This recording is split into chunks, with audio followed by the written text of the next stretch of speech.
And he was immediately like, "Oh shit, I'm literally talking about the Film Actors Guild. Like, I don't mean it as." So I mean, it's funny when the shit you run into when you got so many guests and stuff. At least it was that sort of crowd that wasn't like Congressman Thompson or something that was just like, I got some hard R's to drop right before my re-election bid here Tuesday. Let's do it. Let's blow this shit up, you know. Should be coming back on live now. It says it So reconnected. some people in the chat were asking who Casmir was. Oh, well, wait, Oh, we'll allow him to explain himself here. Let's give okay. a second for this to get back on. Okay, we're back.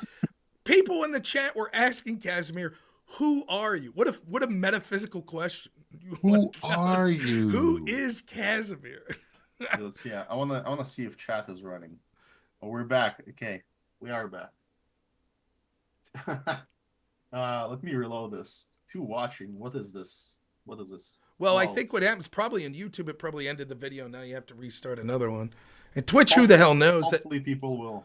By the way, before you answer this question, just as a brief aside, did you see the shit that Twitch is doing with their political streaming? Now you have to label yourself like politically sensitive content, and it's gonna No, have. I haven't seen what they're. Well, they're defending against that allegation. So they're.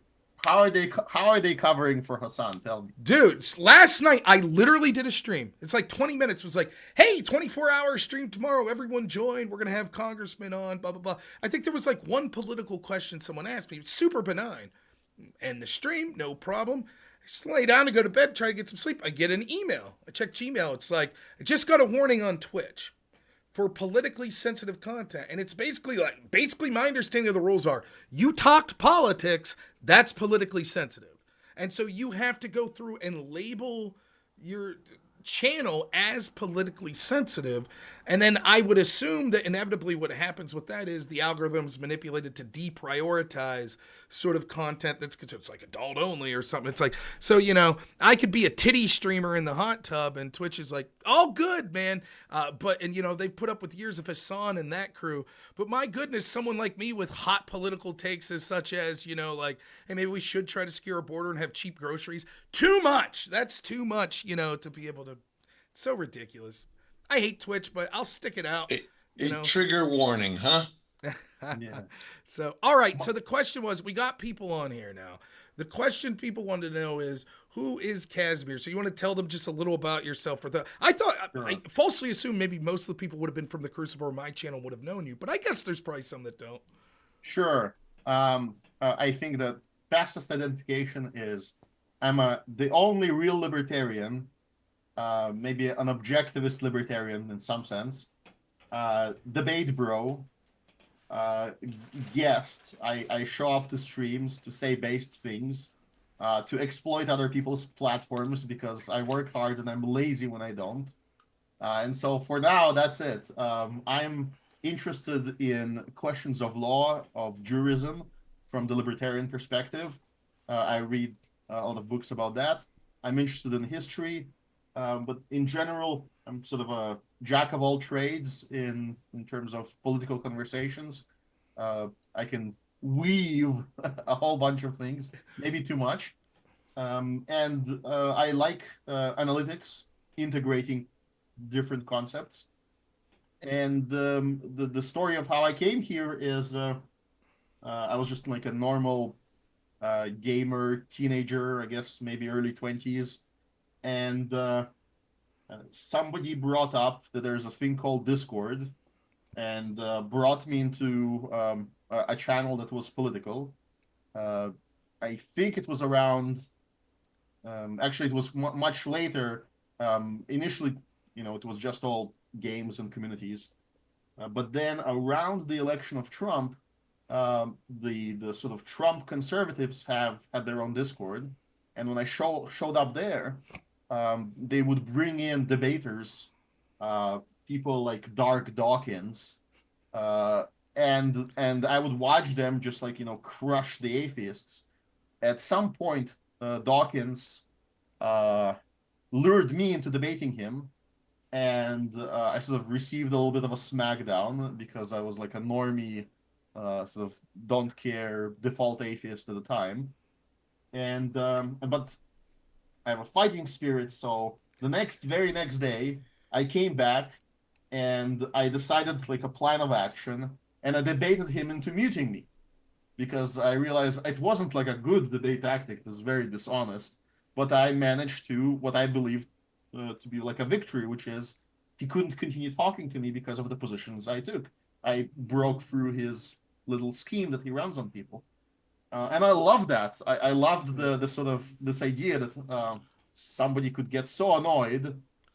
Somebody was like dominating me the day before and like making me feel bad about my opinions, and can suddenly act like a whiny little girl and block me.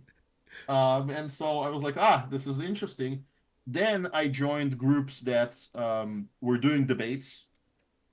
First as like a researcher.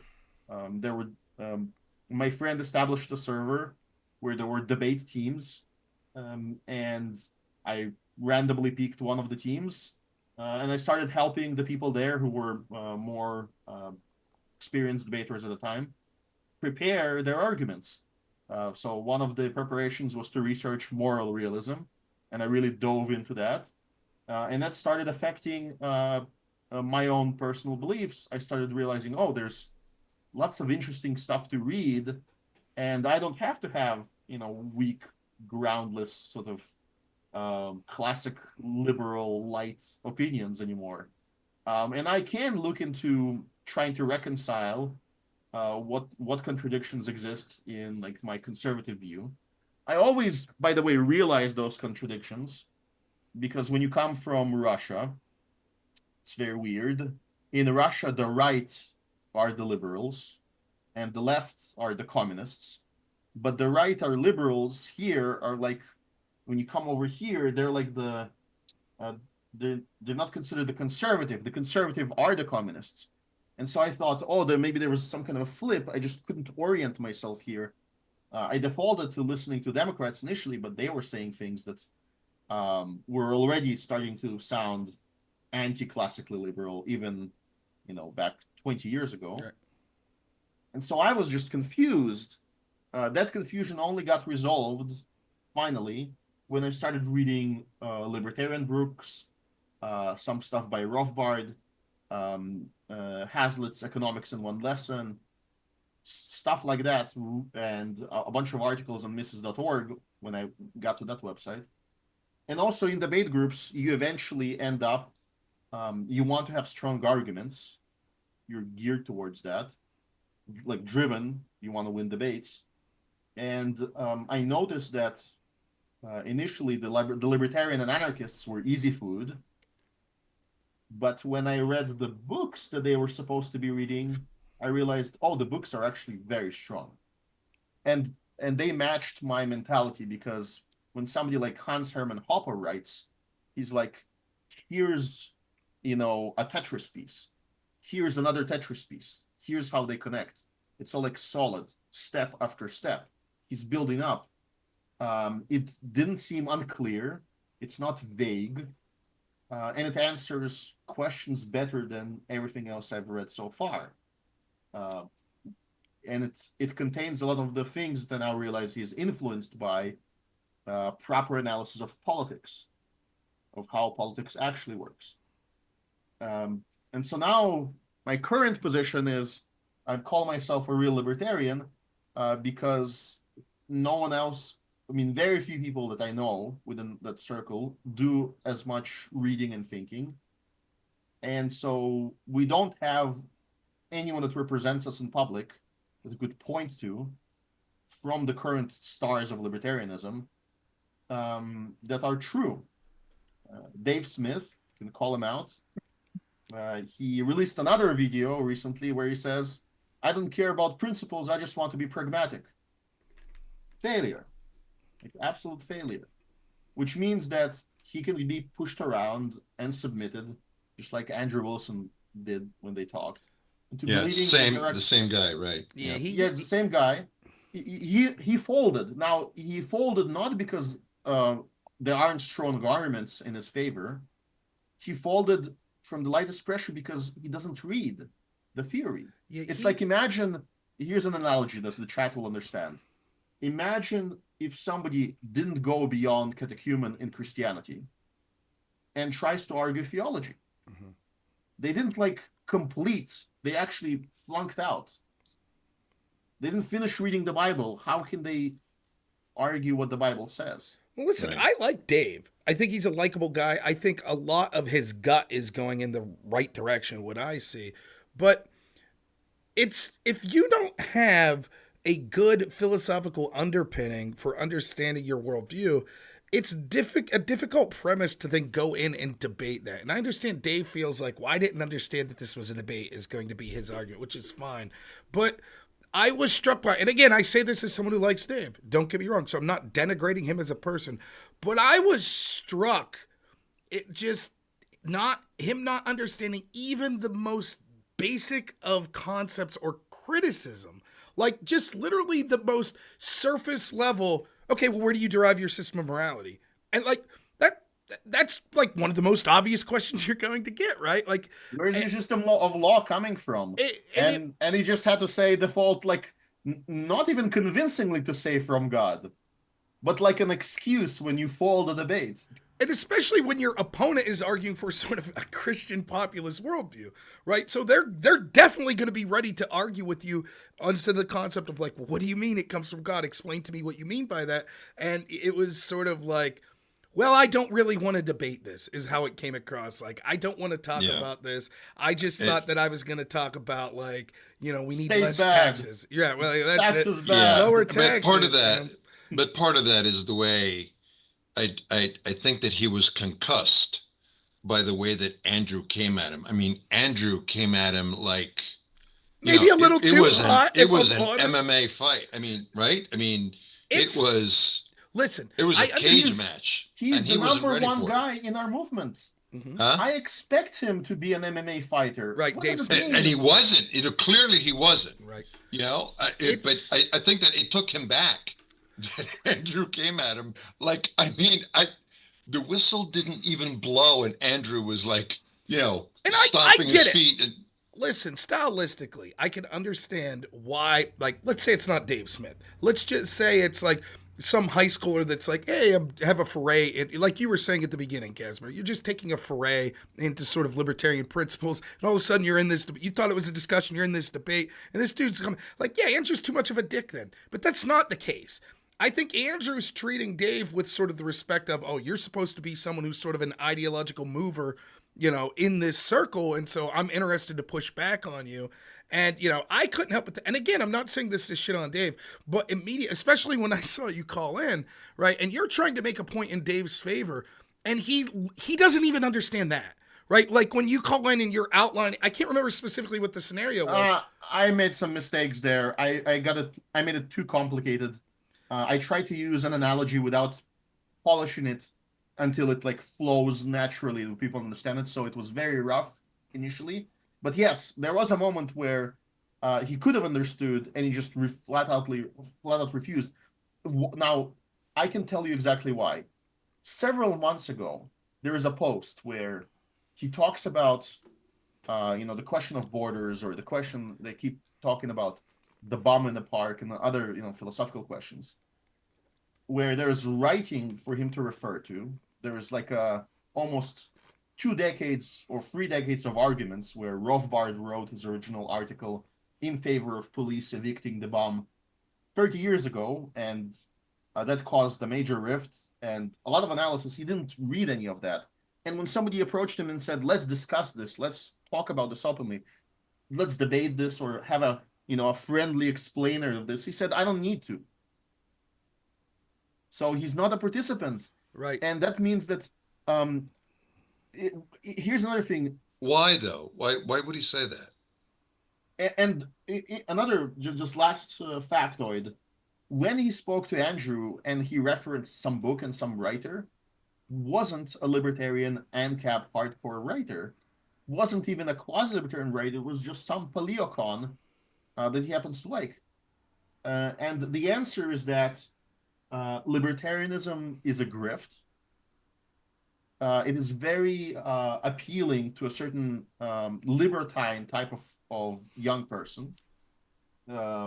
And that was most of the stuff what he was doing. He noticed that when he walks out into like a comedy show, there's this type of person in the crowd who's young, millennial, employed in some productive work, maybe factory, maybe IT, people that do things, right? Not the social workers. Their body is covered with tattoos, right? They're wearing, cool hipster gear. They're drinking, the hipster beer. They're smoking a vape. And they don't want the government to take part of their paycheck away. Their morals, however, very shaky, right? Their traditional foundations, very shaky. They're very open to exploitation by various nefarious agents. But it just happened to be that they want to be left alone, man. And on top of that, there are disaffected Republicans, ex-cops that know the system inside out, ex-Marines and all of those, who like this type of rowdy humor that and sort of anti-woke, but really humor that goes against the sacred cows in society. We just happened to be woke right now, but could have been Christianity 20 years ago. And he's riding that wave of popularity among those people. But that wave of popularity doesn't require any intellectual integrity. It doesn't require reading the people he quotes, like sometimes name drops. Or maybe he read them 15 years ago, but if you don't practice it, if you don't, do like Rob, where you show up to debate, then your iron grows soft, if it even exists, right? And you start losing to the first opponent that just pressures you a tiny bit. Well, and I think that there is one of the beauties of like actual libertarian philosophy is, well, this isn't a beauty. It appears very easy at the outset, right? So it appears easy in this sense. You just say, well, there's one answer, right? Like state no, right? Should the government? No. My answer is no. That's it. It's holistic, easy to do. The problem is when someone starts to say, but why? Like, let's look at what does no mean? Like, what do you do in these situations where it's conflicting? Where are your moral underpinnings? Where's that you came to the conclusion of no? Where does that exist? And so many people, even myself to an extent, I'll admit this, I've always considered myself like libertarian adjacent, but never a full libertarian for this very reason, because in order to articulate these positions, you have to have a very nuanced understanding of exactly what's going on. Because as soon as someone presses you as like, where do these values come from?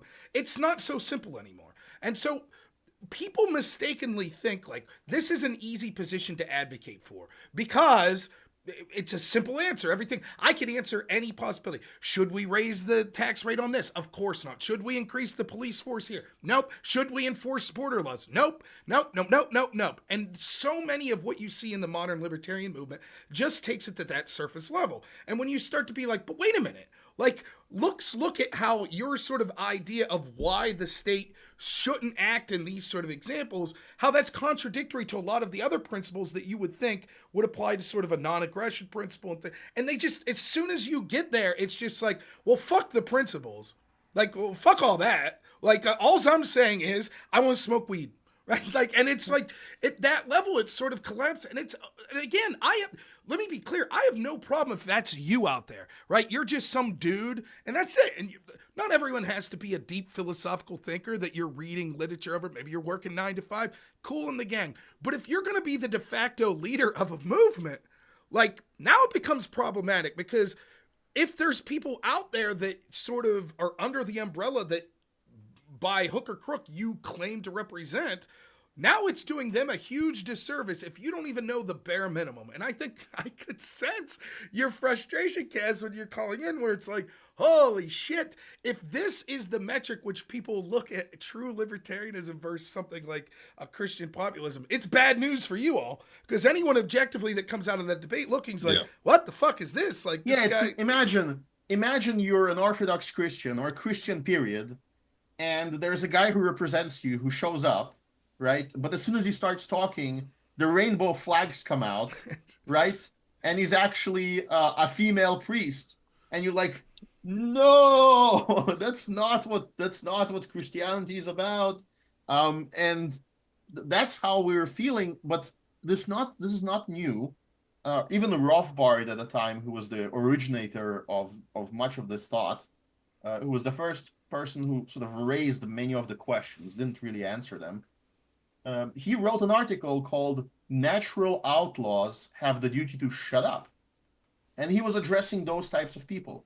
He was addressing various Stirnerites who believe that no law is possible. So if no law is possible, shut up.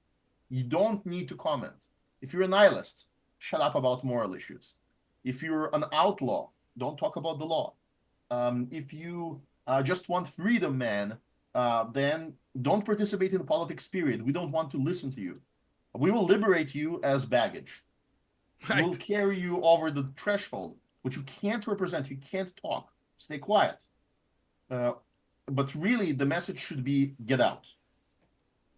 It is impossible. And now the problem is it's all very young.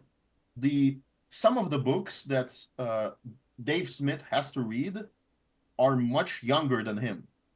They're like 10 years old, 15 years old, 5 years old. If you pull up Property and Punishment and Proportionality by Stephen Kinsella, that's a guy who's alive right now. He released that book maybe less than 10 years ago. You should have him on your podcast or show at some point. He's a great thinker. He's an IP lawyer who I What's think his name? Retired. Stephen Kinsella. Okay. I'll link you his. Twitter Yeah, account. send me. I'd love to talk to him. Yeah. He's a. I don't know if he has I hope he has the time, but he's a brilliant mind. But Dave Smith doesn't read him. There's like Tom Woods that Dave Smith reads, but Tom Woods is more geared towards the podcast. He's not really as much of a jurist. He's more like economics. So on economics, most of the things that Dave understands is correct. Like Austrian economics, reduce state involvement, everything will be fine, which is the truth most of the time. Right. So the issue with our entire philosophy is it's very young, and we have to fight infiltration attempts that are geared towards much stronger movements. Like this, imagine the people who are trying to infiltrate, like the neocons, infiltrated and conquered the GOP. The neocons are absolutely alien in terms of philosophy to even classical conservatives like Buckley. Right. They just took over the GOP like a puppet, like a monster inside a puppet. And imagine something that much money, that much power, also seeking to subvert libertarianism. You have that. It's called Reason TV. It's called the Cato Institute. There is a recent debate. Here's an example your audience will like. I watched a Soho debate between a New York Times economist, forgot his name, and a Cato economist. The argument was, is it true that Americans today have worse economic prospects than 20 years ago? And the Cato economist was arguing no, that in fact, everything is better for the common man today than 20 years ago. And the New York Times columnist was arguing against that. He was arguing actually the populist position, which is the same thing that Donald Trump is saying, that everything is sort of going down the drain, and that people's perception of their reality is that they're being impoverished. So how did they both argue? Well, they introduced this concept called the takings. So for example, I earn a certain amount of money per year, but I benefit from government assistance, let's say rent control or some other, the roads or whatever. And so the economist calculates that money is given back to me by the government, right? The maintenance of society, they apply that to my balance as like a plus, as what the government gives me. And they calculate the total money I have, including the welfare that I receive just by existing from the government, right? And then they look, there are these high bracket taxpayers, government employees, feds, judges, CEOs of government-connected corporations, and they look at their salary that they pay a lot of taxes, and those taxes go from that upper class, and they go down to me, and they help me pay my bills. And so therefore, I'm actually better off than 20 years ago. And so he calls that welfare. But here's the problem. This is what's missing. Two things are missing.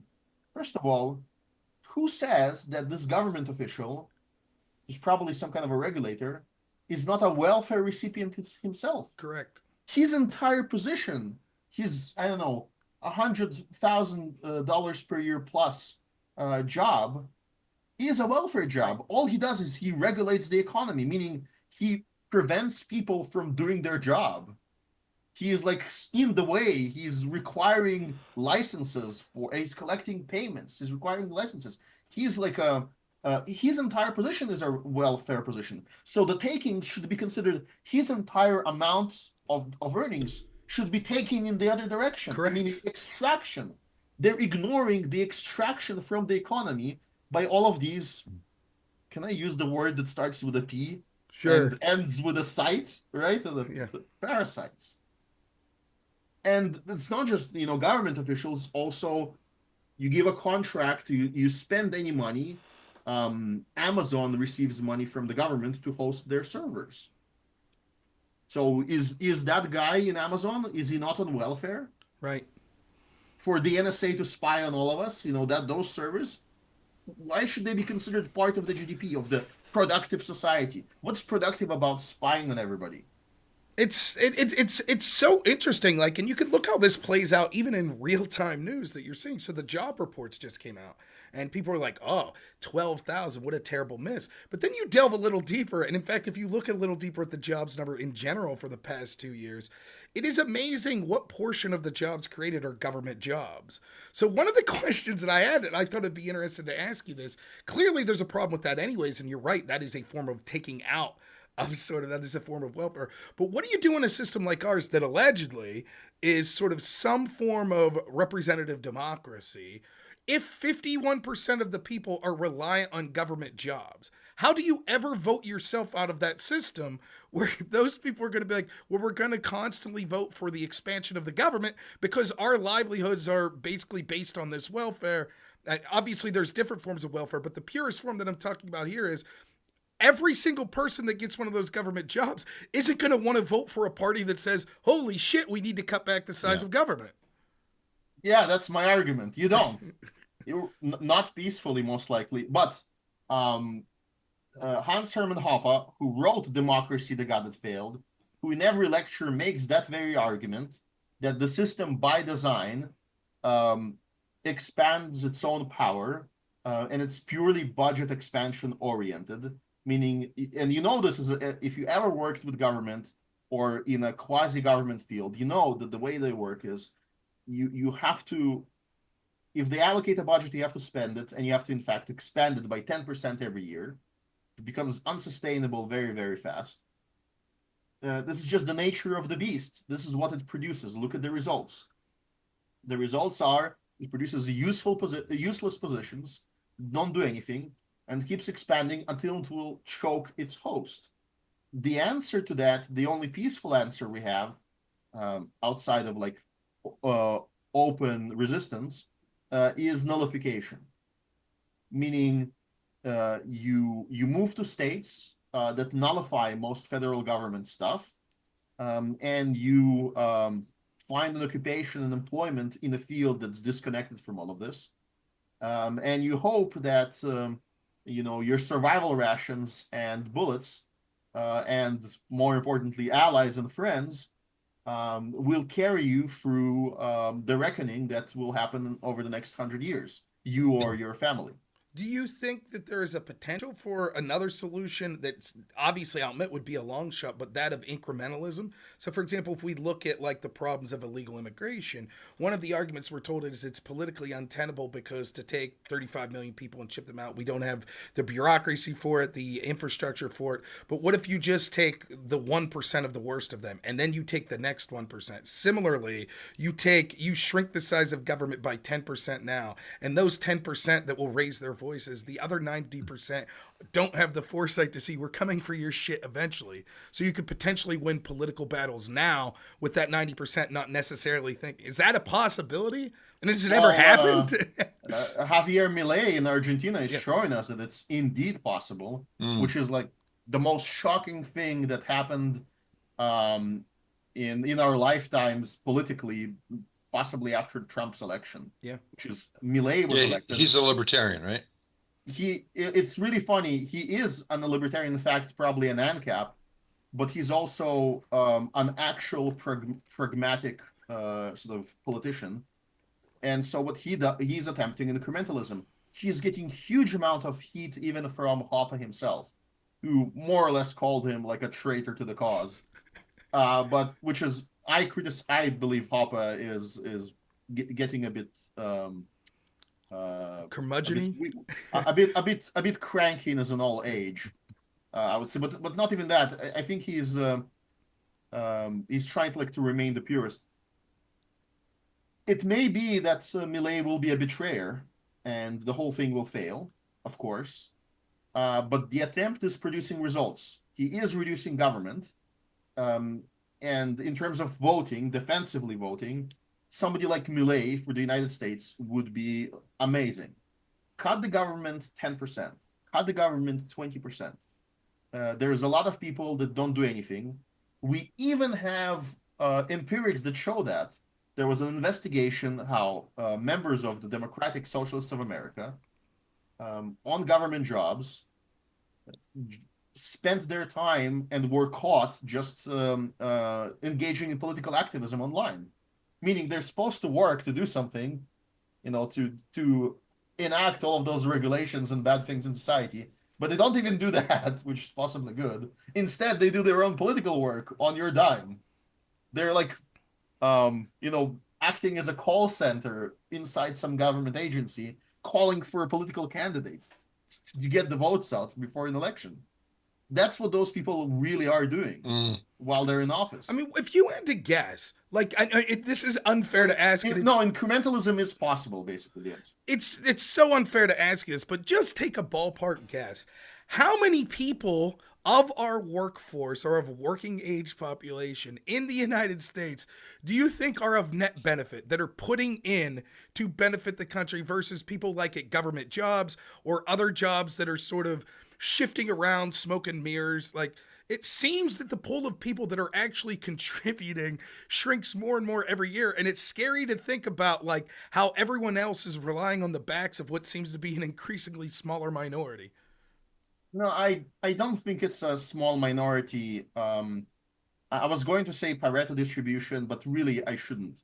In terms of, there are some jobs, some fields, like IT, coders, inventors, intellectual jobs, where the Pareto distribution is naked, meaning almost 1-to-1. So there's a single coder in the United States that probably does 90% of the stuff that's high-end that gets produced, and everything else is a copy of a copy of a copy. And in every corporation, in every company, there's the same IT department will have 1 or 2 individuals doing 60 to 80% of the workload that's effective. But I also know that I constantly encounter the people who keep society working. Everybody from the garbage collectors to the people that perform municipal work, even if it's for the government, that maintain all the power stations and everything else, that build the homes, that repair the damage, and those people are working honest jobs. It's 9 to 5. They and if they didn't, our society would collapse very, very rapidly. But it doesn't. We have a huge amount of momentum. The United States is greatly underappreciated, and in fact, I believe that's why this sort of parasitic slavers class at the top of the government and of the state, why they're so brazen about it, because they recognize how much more there is to take until this breaks. Now, that's not a good attitude. It's not a good attitude to test the system until it's breaking. But they see that in order to reach Venezuela levels of poverty, it will probably take 100 more years of grinding. Plenty enough for each one of them to benefit, like, personally, to have a personal, wonderful life, to build a personal dynasty for themselves and their children. That's what they're counting on. So and I hope Americans wake up earlier to that. yeah, so do we.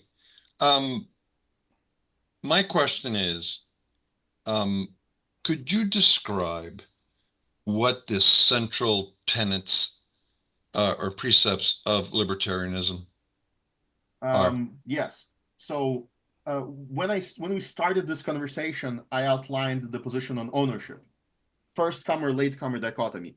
That's actually the absolute center core, and it goes from the way we validate the existence of truth, that follows into laws of logic, and into this idea that if ownership exists, it must be only of this type because everything else is negated.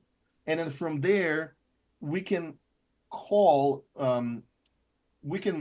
of identify and then solve the problem of law, which is what it is. We're humans. The central concept of libertarianism is human action, that humans are rational, meaning not that they make perfect decisions, but they're trying to make informed decisions some of the time, at least. And they see the world as imperfect, of something that they constantly don't like, and they constantly want to improve it for themselves and their family members. That requires human action. And this human action has to be based on some evaluation of what's in front of you and what you can do. Now, two humans could see the same stick, and one of them sees like a stick to start a fire with, and the other one sees a fishing rod. And when they both reach for it, or one of them has it and the other one wants to take it, we call that a conflict, meaning it's a contradictory use of the same means to achieve something. The problem of law in our conception is, how do we resolve that conflict? And we identify philosophically 3 solutions. One of them is the law of the jungle. I take the stick and make it a fishing rod, and if you approach me afterwards, I punch you. Very simple. The other one is mixed law, is we establish the United States and a constitution, and then we all vote together. That's mixed law, because the person who loses the vote basically gets to lose. They don't get to say what happens to the stick. Mixed law. And then there is what we call rational or objective law, or used to be called natural law, because we observe it from nature, which is we reject the initiation of conflicts as a solution to them. We say you do not initiate conflicts. There's 2 ways to read that. Descriptively, meaning it is the case that somebody who initiates a conflict can be called a criminal, and somebody who does not is not. Or there are some libertarians, like my friend Liquid Zulu, who make an even bigger claim. They say you ought not initiate conflicts. Now that creates a whole moral category, like moral division between all possible actions, where the initiation of conflict defaults to immorality. Like, there could be other analysis of your action that makes you as a Christian claim that it's immoral, but there's a baseline other claim that if whatever you're doing initiates a conflict, it cannot be moral by definition. I'll give you an example. If you steal from somebody and you claim, I'm stealing the food to feed the poor, that action cannot be moral, even though feeding the poor is like a moral Christian thing to do. You cannot redistribute wealth that way, like honestly gained wealth we're talking about, right? You cannot take from an honest farmer to feed the poor, You can ask for a donation. You can require charity, require as in by social pressure. But if you steal it, then something else happens. Right. And so that's the core tenet. And what it means is that even if we take the question of law as like an ought, we ought not aggress. We ought to maintain the non-aggression principle.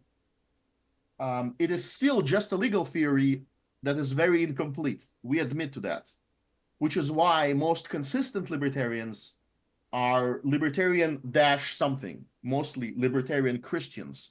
Tom Woods, if I'm not mistaken, possibly.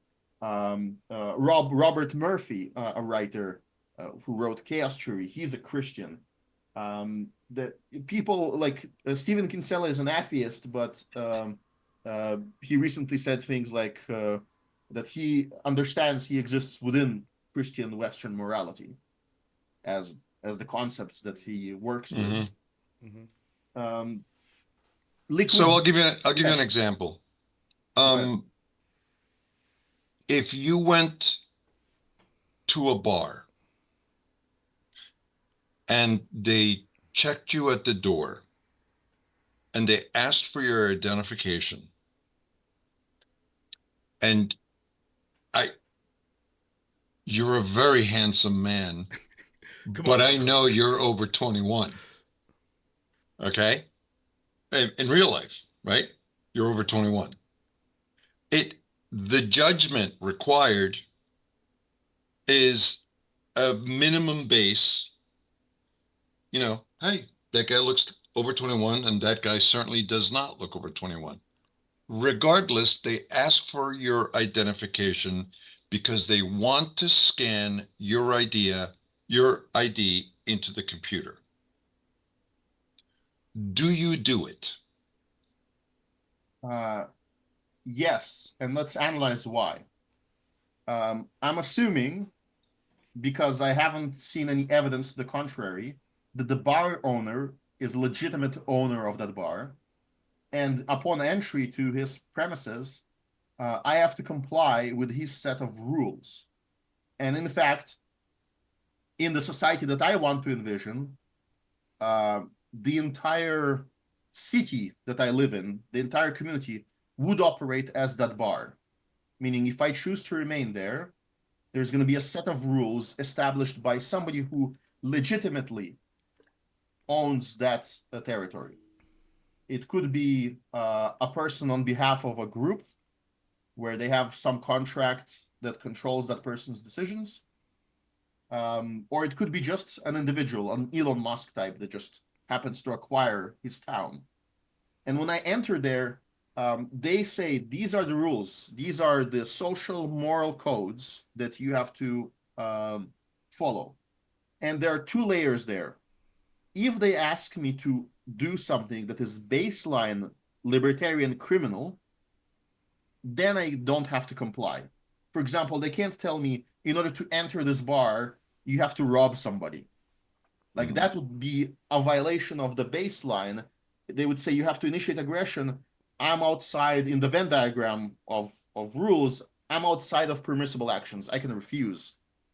But if they say, display your identity, well, I would be the one who initiates a conflict if I refuse and still try to enter. I can refuse and leave. Right? Right. And that's because they determine the moral code, meaning the thing that sets above the law within their territory, and their quote-unquote local rules, local guidelines is that everybody identifies themselves. Everybody, puts the firearm in the safe, which was a Wild West thing from time to time. Well, let me ask you this. I think this may be getting to what you're saying, Carlos. What if same situation applies, but there's some duplicitous meaning behind them scanning your ID? That guy's going to take your information and then sell it against your will to are they engaging in conflict? Is that what they've done? They've engaged in conflict? No, well, so what if the owner, Casmir, doesn't want to create a firewall to require an ID but it's the government because that bar had problems with underage drinking, so they made them check everybody's ID. But the step that I'm really interested is not the asking of the ID. It's taking the ID and scanning it into a computer. That's where you lose me because I don't know where that's going. I don't know why it's going there. I don't know anything about how it's being kept safe or if it's being sold like Robert, just brought up. Um, it's a tricky, I love the example because I ask politicians all the time, what do you think of this idea? And in real life, there's a store. Where are you geographically? Are you in San Francisco? No. This is just for fun. Okay. Works well as a background because I have a white wall behind me. It is. I'm in New York City right now. I'm in the Okay. state from New York. So in Pennsylvania, we have a store called Wegmans, which is a kind of like a high-end supermarket. And they opened up beer and wine sales. You cannot buy anything unless you let them scan your driver's license into their computer. Let's not even get into the fact that the state of Pennsylvania is letting Wegmans interface with their private database of people who own driver's licenses. Let's not go there, okay? But where does that information go? Is it fair to ask, or is it fair to say that it's extremely unfair for you to take my ID and put it in a computer to go someplace where I don't know, where you're storing it, you might be selling it, you might be hacked, it can be taken. Is there a libertarian issue there for you? No, on baseline, I'll explain why. Libertarianism, in terms of the feeling, the emotion of it, is a little bit discomfort. In order to be comfortable as a libertarian, like for you to be personally comfortable in your society, you have to take proactive measures, meaning you have to take Rob and Andrew and everybody else. You have to move, let's say, to New Hampshire, where there's a libertarian project, and you have to establish such a community where there will be an actual free market, where there's going to be no restriction on who can sell booze, where the society will decide like the age of consent, whatever it is, and for now, scientifically, let's keep it at 21 or whatever. And then if this store asks to scan for your ID, there's going to be a competing other store, hopefully gets established. If it doesn't, well, you're sort of screwed. But the feeling of discomfort from being screwed by reality is something that that's something you should get used to, because that's what's you can't like externalize this. That's the mistake. You can't, for example, go to your state representative and say, let's force companies to not take ID. Because now you've taken this agency that you and your community should have, and you're giving it to somebody in some state capital, and they will take that agency and they will do what you want initially because they want your votes. But it gives them the lever of power over you. So my answer is that if something is uncomfortable in society and I want to solve it, I should prioritize or the allowable moves are non-aggressive ones, meaning establish competition, meaning become closer to how the Amish behave, for example. So if there's an Amish church in the region and you open up a store and you ask all the Amish to, I don't know, scan their ID or strip naked before walking in, what they should do is they should say, anyone who wants to keep attending our church is going to ostracize that guy. His business will be driven to zero. We will not comply as a community. And they will that will non-aggressively, without involving the state power, without giving power to anyone else, solve the problem. It'll keep power in our church, in our community. That's the solution to that. The solution is voluntary groups that combine their power together, not removing power from yourself and giving it to some bureaucrat far away. Because, as I said, initially, you might even get what you want, but you've just legitimized the idea that they're going to decide who does what in the market and how. That's the right. the No, that problem makes I have. sense. Yeah. Now, the discomfort is like real. I experience it all the time. Like, should I support the police? Well, when the police beat up a criminal, I'm very happy. You know, I can watch a video of criminals getting shot all day with glee, right? No, not very Christian, but What's the name of the guy on X? IMMAN, and he does videos of people getting beat down. And I recently actually I reposted one of his posts. I just discovered him, the guy with the MMA broadcaster. Amazing That's right. guy. Yeah. Amazing He's guy. amazing. Yes. He's amazing. Now, I'm enjoying this, but I understand that there's going to be potentially some video in the future where if I say the wrong thing, like I constantly have to watch my speech, even though my speech is not dangerous.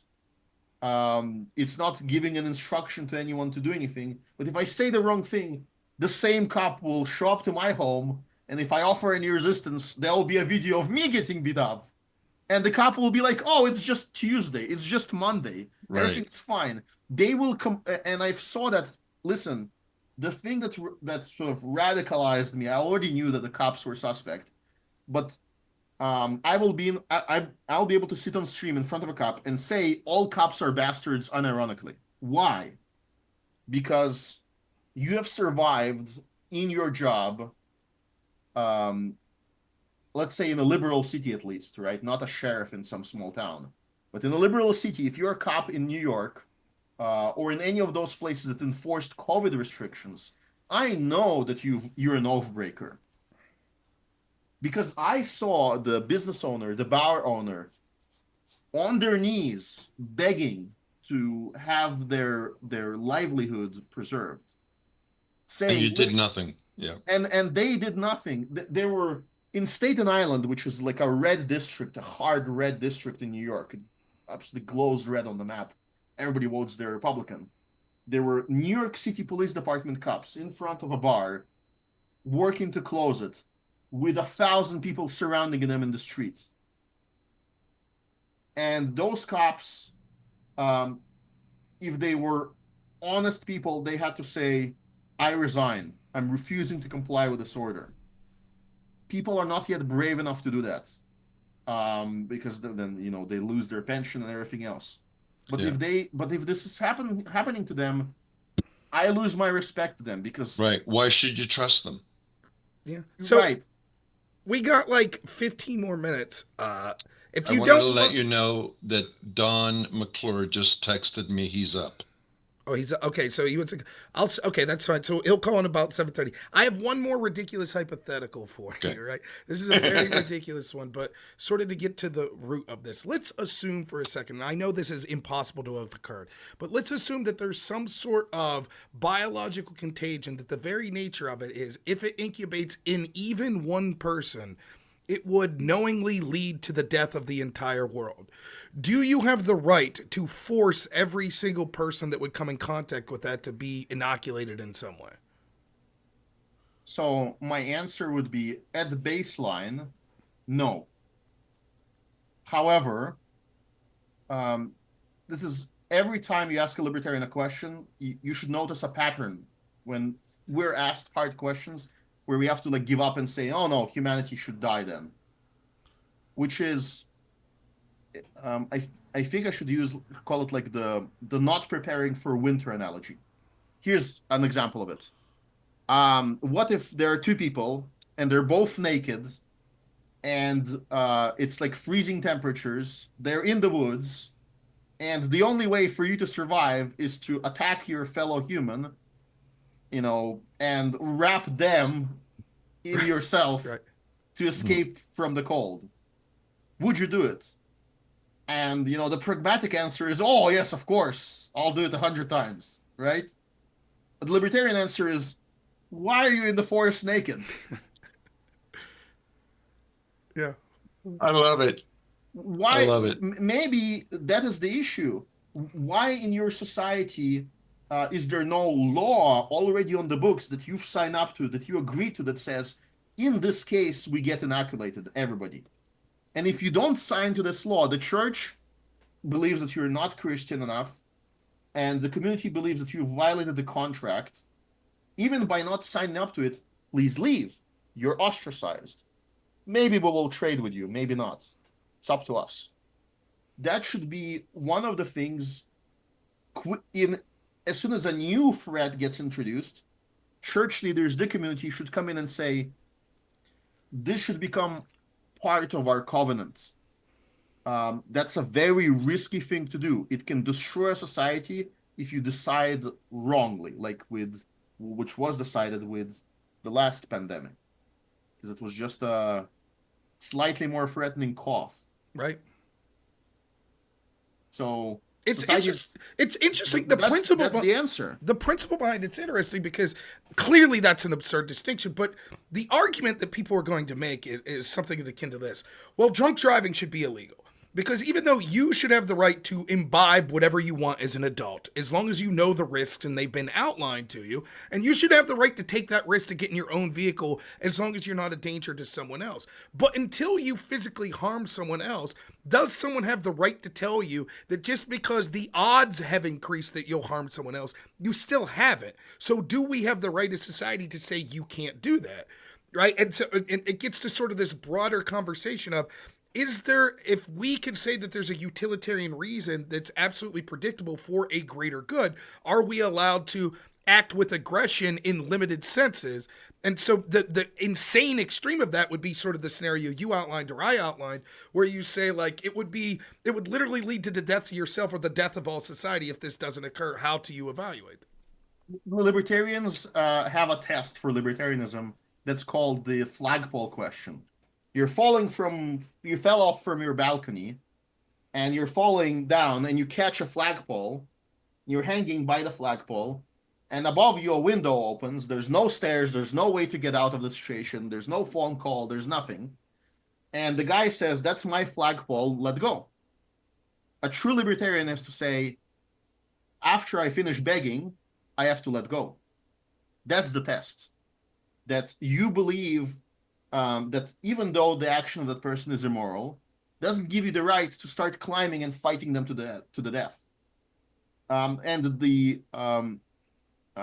You don't. Other people's property is not or their bodies or their efforts in life are not yours for the taking. Now, the society you should live in is your neighbors should be so good, and there maybe should be a contract written that if you do fall from the balcony and you do grab onto their flagpole, they let you climb up. And the society should be such that if there's no contract and they don't let you, then they wither and die away because everybody will ostracize them. And the threat of that should keep them from giving you that awful choice. But if you get the awful choice, you have to let go. So let me ask you that. Let me see if I would be articulating this in a way that you think is at least close to what you're suggesting. From the perspective of the man there that's saying, that's my flagpole, he wouldn't have engaged in an immoral action when it comes to baseline libertarian, in that he hasn't initiated a conflict because it is his property and he has the right to do with his property as he sees fit. But as you've already admitted, that oftentimes you are a libertarian / something, that there are holes, so there needs to be a greater sense of morality. If you were such as a libertarian / Christian, then you have acted immorally because you violated the Christian principle of sort of helping your neighbor and, engaging in ethically. So the baseline libertarian principle, it wouldn't be immoral. But the addition to it that you would say we should live within that code through a Christian sense of morality, it could be immoral from that Christianity sense. Yes, and then if the interesting part is your neighbors can turn your entire life into a flagpole and tell you to let go. You can show up to a shop the next morning and it will say, I'm not selling you food, get out. And there's no violation in that. you always live in the threat that if you become so antisocial that you're toxic, you're driven out of the society. And there's no big daddy, there's no big nanny to show up and say, oh, it's interstate commerce, you must open your shop to everybody who shows up. No, there's discrimination. You would have to find some other place to live, which is the reality. We see it on the ground when the Amish are implementing it.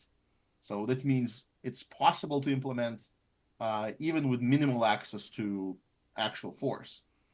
I don't know about Rob, but and listen, one of my closest friends is a libertarian. Serious. I mean, just, but the knock, and I don't know if you've heard anything like this, Robert, but the knock from Republicans and from Democrats on libertarians is that they're selfish. Have you heard that? Yes, and let's answer that. Can you? Yeah, let's answer that please. directly. Ayn Rand wrote a brilliant book that I hope everybody will read, not Atlas Shrugged, The Fountainhead. Right. And in that book, she identifies... Is that the one that they made it into a movie too? The movie is horrible, don't watch it. Okay. Read the book is brilliant. Okay. The book outlines, it has origin stories of several people, neutral people, good people, and a villain, several villains. It shows how they reached their view of the world, and it identifies two categories. I think she uses the word selfishness in a different way than most of us do, as a contrast to altruism. Where altruism, she outlines as the greatest evil in the world. Why? Altruism is not just donating something to the community or acting in goodwill. Altruism is self-sacrifice. It's saying that you have no self. You're a cog. You're like a bee in a bee colony, and there is a queen that deserves to be fed. And after you feed that queen, you should wither and die. If it should, the society, the state, the party, everything is towards the state. Nothing is outside the state. That's a collectivist, altruist idea. That you, as a member of society, this is the fascist idea. You need to donate your entire self to the community without asking anything back. That you don't have the self has to be destroyed. Ayn Rand's conception is that the exact opposite should be pursued, meaning ultimate selfishness, but not stupid selfishness, not short-term high time preference selfishness, meaning you should see it to your benefit personally to have a healthy family. You should see it to your benefit personally to protect the society from viruses and to wear a mask when you're sick. That is smart selfishness. But what the allegation from the Democrats is, why don't you sacrifice for us? Right? Why don't you sacrifice for us? We know better what to do with your time. We know better in how you should spend your life. The big mother knows what's best for her son. And the Republican message is often, Big Daddy knows what's best too. He knows how the son should behave. And probably as a father, that's both of these approaches, the super mother and the super father, are sometimes incorrect. The truth is that within the law and within Christian morality, your son and your daughter and other people independent of you should have free will to do what they want. And your influence over them should be to appeal to their sense of self. They say, son, if you want to respect yourself in 20 years, you understand that the greatest amount of self-respect you will gain is by having your own son. Your life should be geared towards establishing a family, society, community. That is, the ultimate value. Mm-hmm. And you don't have to sacrifice yourself for it. You have to find your place where you're most effective in the community. The word sacrifice shouldn't be there because it is all reciprocal. And I think that's also a misconception. Possibly, I'm not a Christian, but I wouldn't be surprised if I would be surprised if a Christian priest, if a church father would disagree with me, that you should believe that the faith and your good works are beneficial to yourself. And if you didn't believe that, if you believe that you're doing it against your will, then you're not a true believer. You don't truly believe that Jesus is your savior. There's some perverse incentive there. You're treating yourself as a slave, but you're not a slave. You are in fact coming freely into the embrace of the church and the faith. Mm-hmm. Well, This is why there is the period of catechumenism. And so notice how the neocons in the conservative circle demand that you sacrifice for other countries.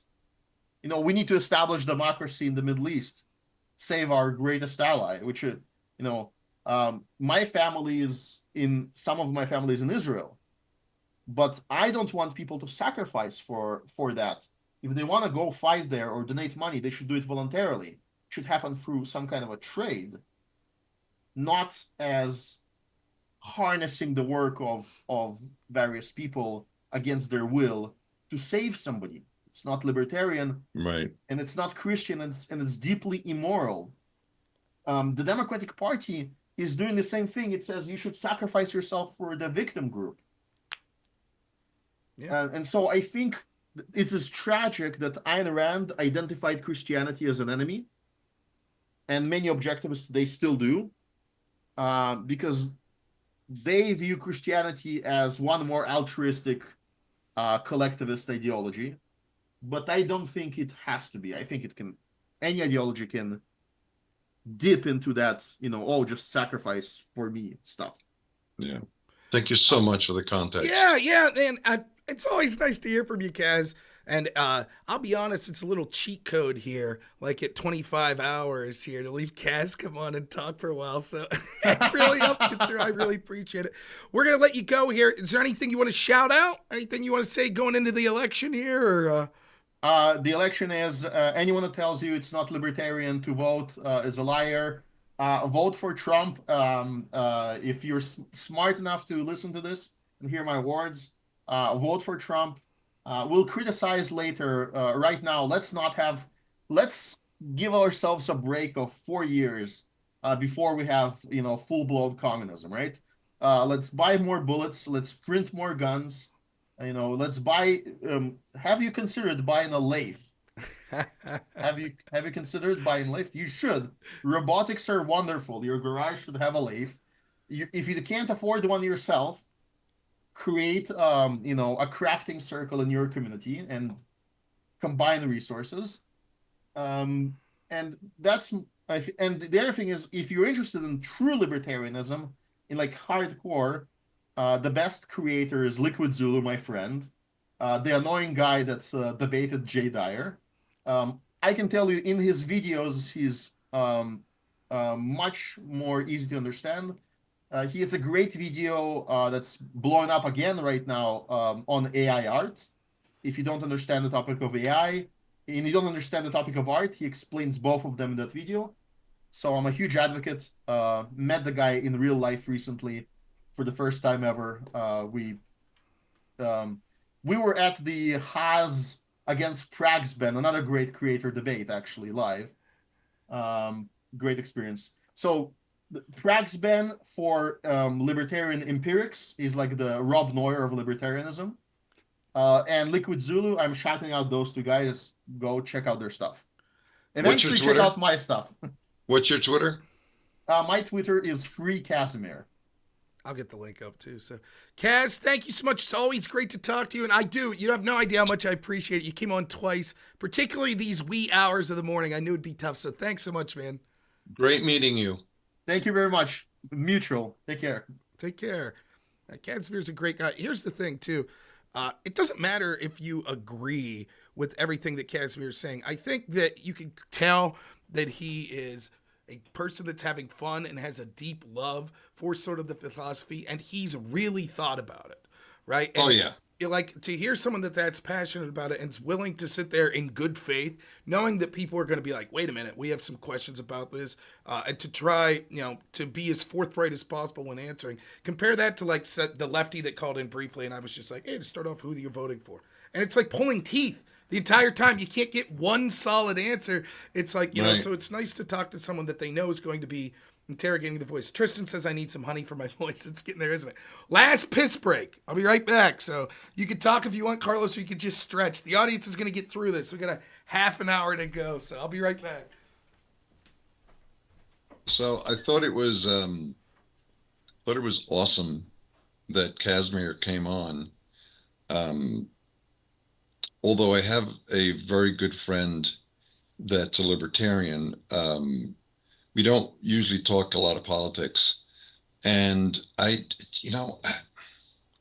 don't know that much about libertarianism, and what their philosophies were, and that's why I asked him about the precepts. And as a third party, I believe they have a candidate for president and vice president on the ballot in Pennsylvania. And I think so does the Green Party. So there should be 4 people that are candidates for president. And so my line of questioning wasn't that I didn't believe him.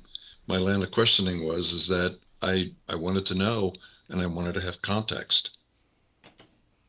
So yeah, I was just talking about my motives of asking questions to Casmir. I love it. I don't know that much about it, so I was trying to get some context. So I've argued with Kaz. I've argued with guy I used to associate with. I didn't ask Kaz if he still associates with Fabian Scott, Fabian Liberty. I'm actually going to be doing Fabian's show Wednesday after the election, and I've argued with both of them. One of the things I appreciate is like I think sometimes my limiting understanding, I think I'm bringing up real possible critiques that would apply pragmatically in the real world. But in many ways to them, I feel like I'm like some freshman fumbling in a girl's bra. And it has to be exacerbating when it's like, I'm fully admitting it's someone who's at least 90%, because like my core belief where I'm coming first and foremost is the idea of the individual and sort of defaulting towards personal liberty. Mm-hmm. However, I am not fully a libertarian.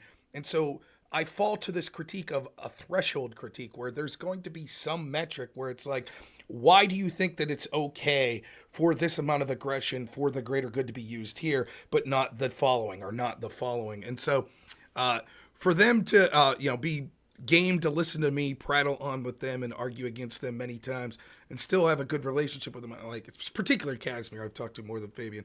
I always appreciate it. And I love you can see Casmir right now. He's like, he's going at people in the chat right now. They're talking shit to him. He's like, why don't you come on and talk to me sometimes? So I love that about Kaz. He ain't gonna back down from it. So it's great. All right, we got Don.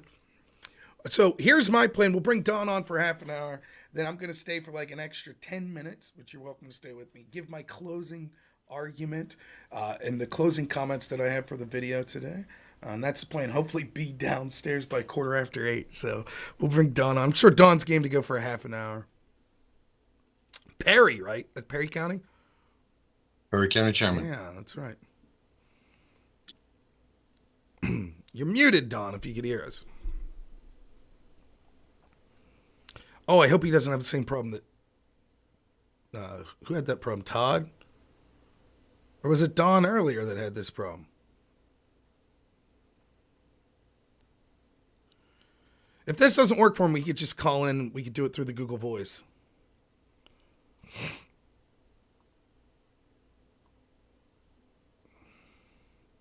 There should... Don, if you could hear me. On the bottom left of your Zoom screen... there should be a button that says audio and a button that says video. If you push the button that says audio, not the little arrow there, but push it, it should unmute you, if that's a possibility on your phone.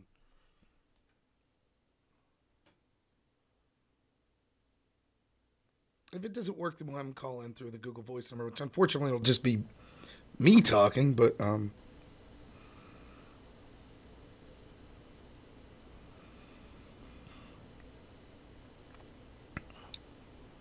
I try to bring up Zoom. Okay. Dawn's just calling in, I think, with the...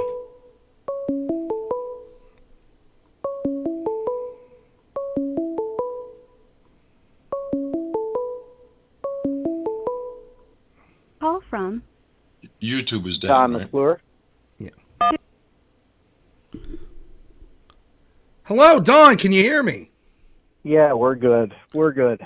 All right. How are you, Robert? I'm doing great. So Carlos isn't going to be able to hear us because it's going Yeah, through... I understand. I apologize. Yeah, I heard everything you said on the Zoom call, and I'm slamming on that microphone button, and it would not unmute me. It's. I know with a lot of phones that, some of the phones don't seem to work well. I myself had trouble last night with Zoom. I just used it because I knew, like, Congressman Muser, Congressman Thompson, it was something that they would be familiar with. But Don, Perry County Chairman, Yes. thank you so much. Yes. Don McClure, a great friend of the show, great friend to both Carlos and I. Always enjoy talking to you. How are you doing this fine day? You know, you're on the 0 hour for me. We're at hour 25 here. How you doing a couple days before this big election here? Well, it was nice to get a little bit of shut-eye before we go into the final 48-hour push, and I imagine that I may fall asleep sometime early on Wednesday morning. Again.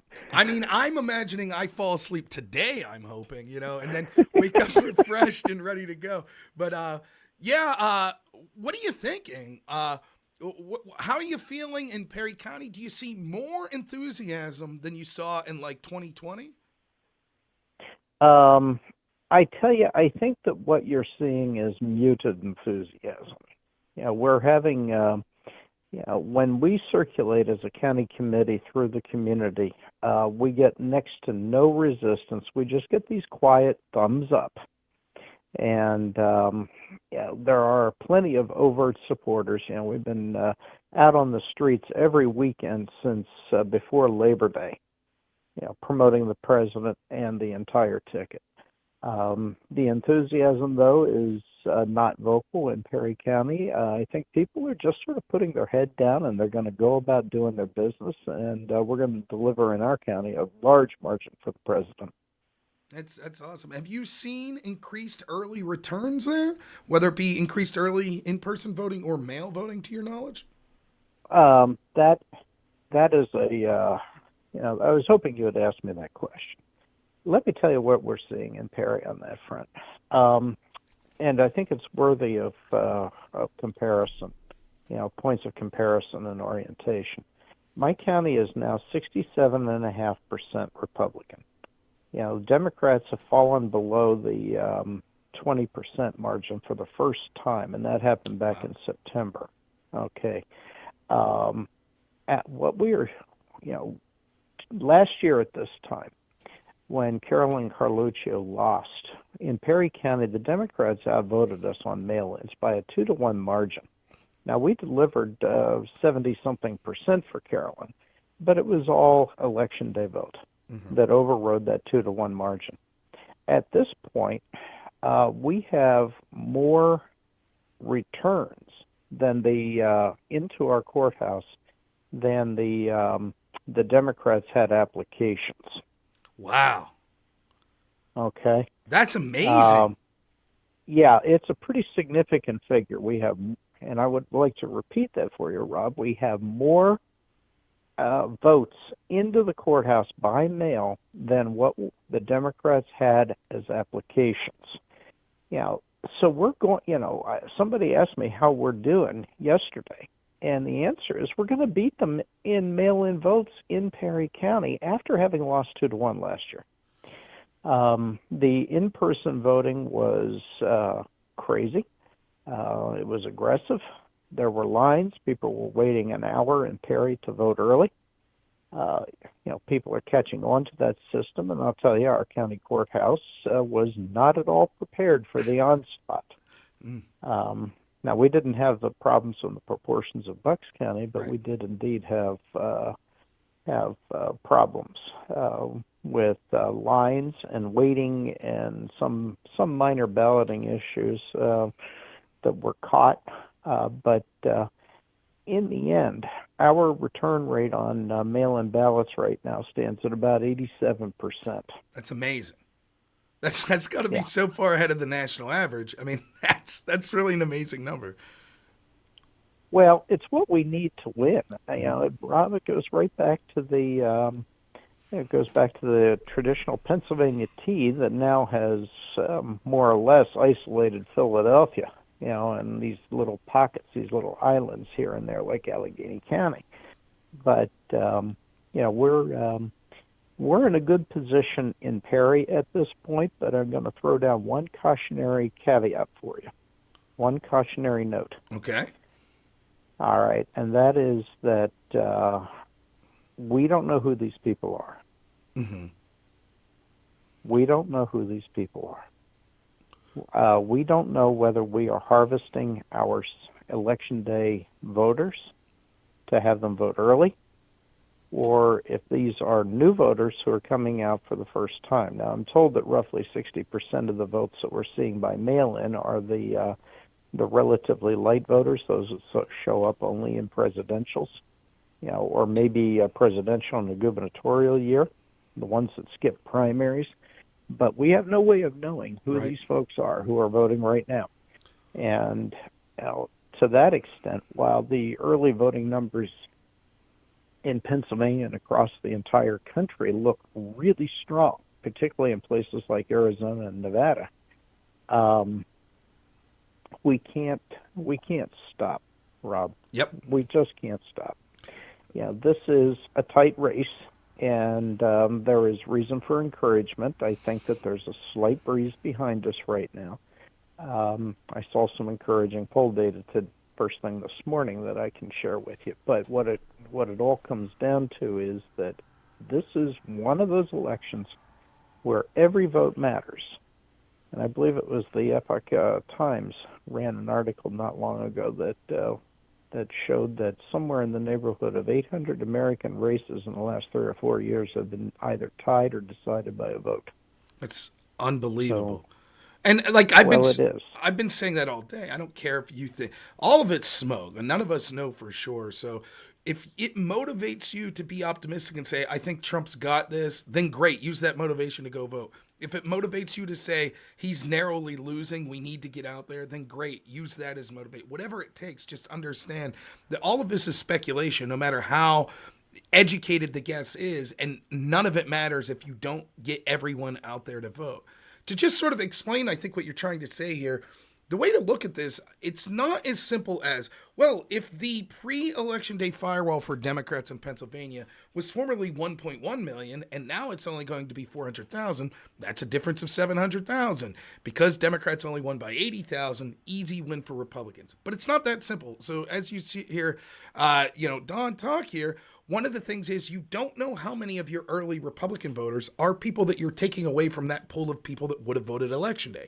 On the flip side of that, the decrease in the amount of Democrats, you don't know how many of that is because we're not going through a pandemic right now. So maybe formerly you had Democrats that were more likely to use mail-ins because they were very scared of the pandemic, but now they don't feel that that's something they need to do. So it's not really that you could draw a direct correlation to, if 30% less Democrats voted in early voting, that means there'll be overall 30 less percent. That might not be true. There might be a higher percentage of them this time that decide to vote in person. And I don't know, it would be almost impossible to get a very accurate number on how you suss out those two things. So what you could see, I think the best way to put it's like you put it there, Don, there's reason for optimism, but no one really knows. And you should not take this as, these numbers look really good for Trump and therefore Pennsylvania's in the bag. Quite the opposite. What the numbers show that it's going to be close enough that every vote matters. And so if you're looking at this, and I've seen people all day today that are saying like, on both sides of it, but primarily on that, they're looking really good for Trump. And so therefore it's like, don't celebrate. Don't you dare celebrate. I remember in 2022 where there was early celebration for the giant red wave that was about to come. So whatever you do, save your celebration for after the election and do everything you can to get out there. Now, having said that, you said you had some poll numbers that you could share from this morning? I think maybe what I ought to say is, after listening to you there, I'm wondering why I'm on the call. No, John, you're always great. You're always one of my favorite people to talk. You have such an analytical mind for this sort of stuff. Like, I can make these broad speeches, but the way you actually Well, delve into the data, it's incredibly impressive. Well, I tell you, there is no doubt that what you said is 100% spot on, and it is exactly what I've tried to impart to my colleagues across the Commonwealth and members of my own committee. I think the numbers that I saw as of last night were indicating that the Democrats are ahead of us in mail-ins by about a 9-5 margin. It was 3-1 back in 2020, and it was 6-1 during the judicial run a year ago. Mm-hmm. So this is there is little doubt that the gaps are narrowing, and neither party is voting by mail to the extent that they did, in a couple of these past years. However, I think that the fact that the margin is tighter should be an indicator that we're doing well, all things being equal. But we don't know that, and you're absolutely right that the time to spike the football is going to be on Wednesday. It's not going to be on Tuesday, and it certainly is not Monday, and by God, it's not today. Okay? Every vote matters, and to that extent, I'll throw down a call to action to all listeners at this point.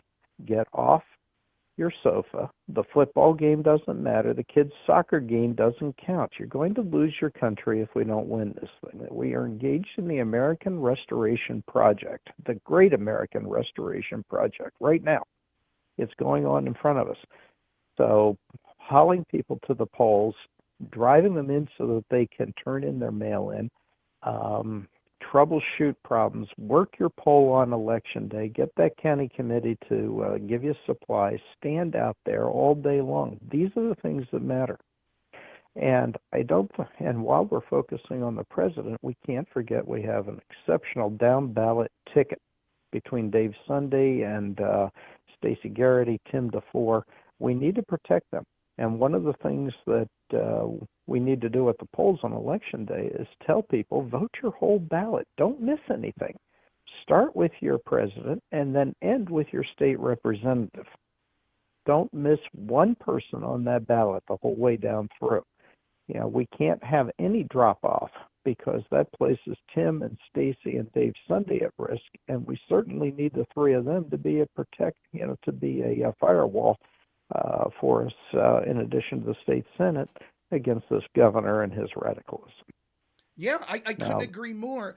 One of the things I think that you'll be in a good position to talk about, because I know, having talked with you many times before, we both understand that even in districts, like I live here in District 15, right, a remarkably red district, even in Perry County, remarkably red there, we understand that there are great people that traditionally vote Democrat that are in these districts. Could you take a second to sort of articulate why the Democratic Party that maybe my dad was familiar with, that was pro-worker party, that had sort of sensible positions even if we disagreed with them, that's not what the Democratic Party of Kamala Harris, that's not what the party of Josh Shapiro here is in the state, or Bob Casey is in this state, and why even for someone that may traditionally have hesitated to vote Republican, what the Republican ticket is representing this time is something that would be beneficial for all Americans and Pennsylvanians.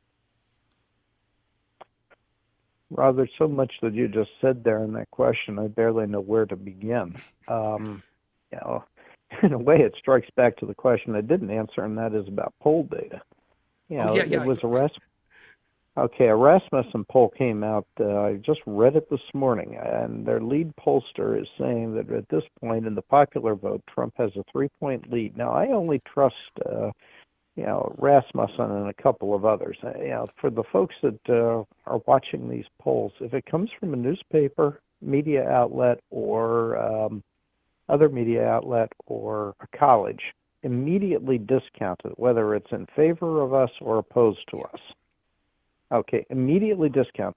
It's outfits like Rasmussen are the ones that you need to look at. And the Rasmussen lead pollster was quoted in Breitbart this morning as saying that he's thinking that we're seeing a Reagan-type landslide develop, in the sense that that Trump is 3 points ahead in the popular vote poll and is positioned to do well in all of the swing states and possibly pick off a couple. Well, that's an incredibly optimistic picture, but I think that strikes at the broad coalition that Reagan was able to assemble and Trump is able to duplicate. We're looking at working men and women who are tired of inflation. They're tired of boys in the girls' bathroom. They're tired of war that doesn't, where American leadership is absent. They're tired of being told what kind of stove they have to buy, what kind of furnace they should use. They're tired of being told what kind of automobile to drive. And I think what we're seeing is something of a realignment being completed, where you have the extreme radical left that has completely taken over the Democrat Party, being joined by a parade of corporate elitists. So the day of the Republican Party being supposedly identified with, just taking care of corporations is over. That's the Democrat Party. They are the party of the rich. They are the party of those that consider themselves superior. And then there's the rest of us, hardworking Americans who love their country, love their God, love their kids, love their families, and just simply want to have a better life and a shot at the American dream. Yeah, it really is like, it's so ironic to me, and it just exacerbating how many times you could repeat this maxim, but it's constantly true, that they accuse you of what they themselves do. Their central attack on the Republican ticket is it's anti-democratic. They literally intentionally covered up Joe Biden's cognitive decline to ensure that he de facto won the primary, then immediately stabbed him in the back and forced him out to install someone in Kamala Harris who didn't receive one primary vote. Now, Don, to me and you, that might seem anti-democratic, but that's not an attack on me and you who aren't going to vote in the Democratic primary. That is the Democratic institution and Democratic Party attacking the voters of the Democratic Party, saying we do not trust you to make the correct decision, because they have become the party of elitist interest and they don't care what the voices of the average Democratic voter have. And at least I think you could see this coalition with Trump with people that traditionally would be Democrats like Tulsi Gabbard and RFK. At least there is a potential for a voice at the table, and you'll actually be heard if you vote for the Trump ticket, but also Republicans down ballot.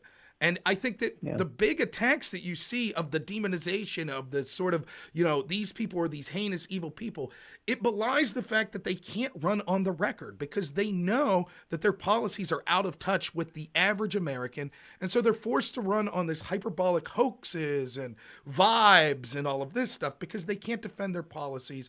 And even the central attack they're making about being anti-democratic, they represent that anti-democratic impulses way worse than anything the Republicans are doing. Well, certainly I agree with it. What you said here, let's face it. What we saw last summer inside the Democrat Party was Politburo politics. That's basically what we saw. Politburo politics, where you have a handful of people who decide to handpick who the leader is going to be, and the electorate and the citizenry be damned. That's what they did. And they force-fed us their best option. And to that extent, what the poobahs of the Democrat Party have accomplished is to handpick their candidate for the entire United States. And voters ought to remember that, because if they're willing to handpick a president, then they're willing to engineer most anything. That's right. Now, as for their being out of touch, well, they've been out of touch ever since I've gotten started in politics many, many, many years ago, far longer than I wish to remember at this point. I think that what we're seeing at this point is just another variation. It's another chapter in the book of misleading politics. We want to shut down the oil industry. Oil is bad. Oh, but by the way, it's okay if we continue to frack. All right, we're not going to get rid of your electric car, or we're not going to get rid of your gasoline-powered car. But by golly, we're going to make sure none of them are manufactured. Okay, we want to have international trade with China, but yet we're going to make sure that the electric trucks in California are not going to. I got my daughter in my house. They're knocking on my door. Go ahead. I can wait. Yeah, there we go. Okay. There we go. We're good. There we go. There we are. But anyway, the upshot of it is that there's a long history of the Democrat Party giving us election year positions inconsistent with what they really believe. And the only people that can put a stop to this are the American people who rise up and say, we're not taking this anymore, we're not going to do it, and we're going to continue to elect Republicans in large numbers to bring this government back to the people of the country. Yeah, here's something that's like, I think it might be difficult for a lot of people, including myself.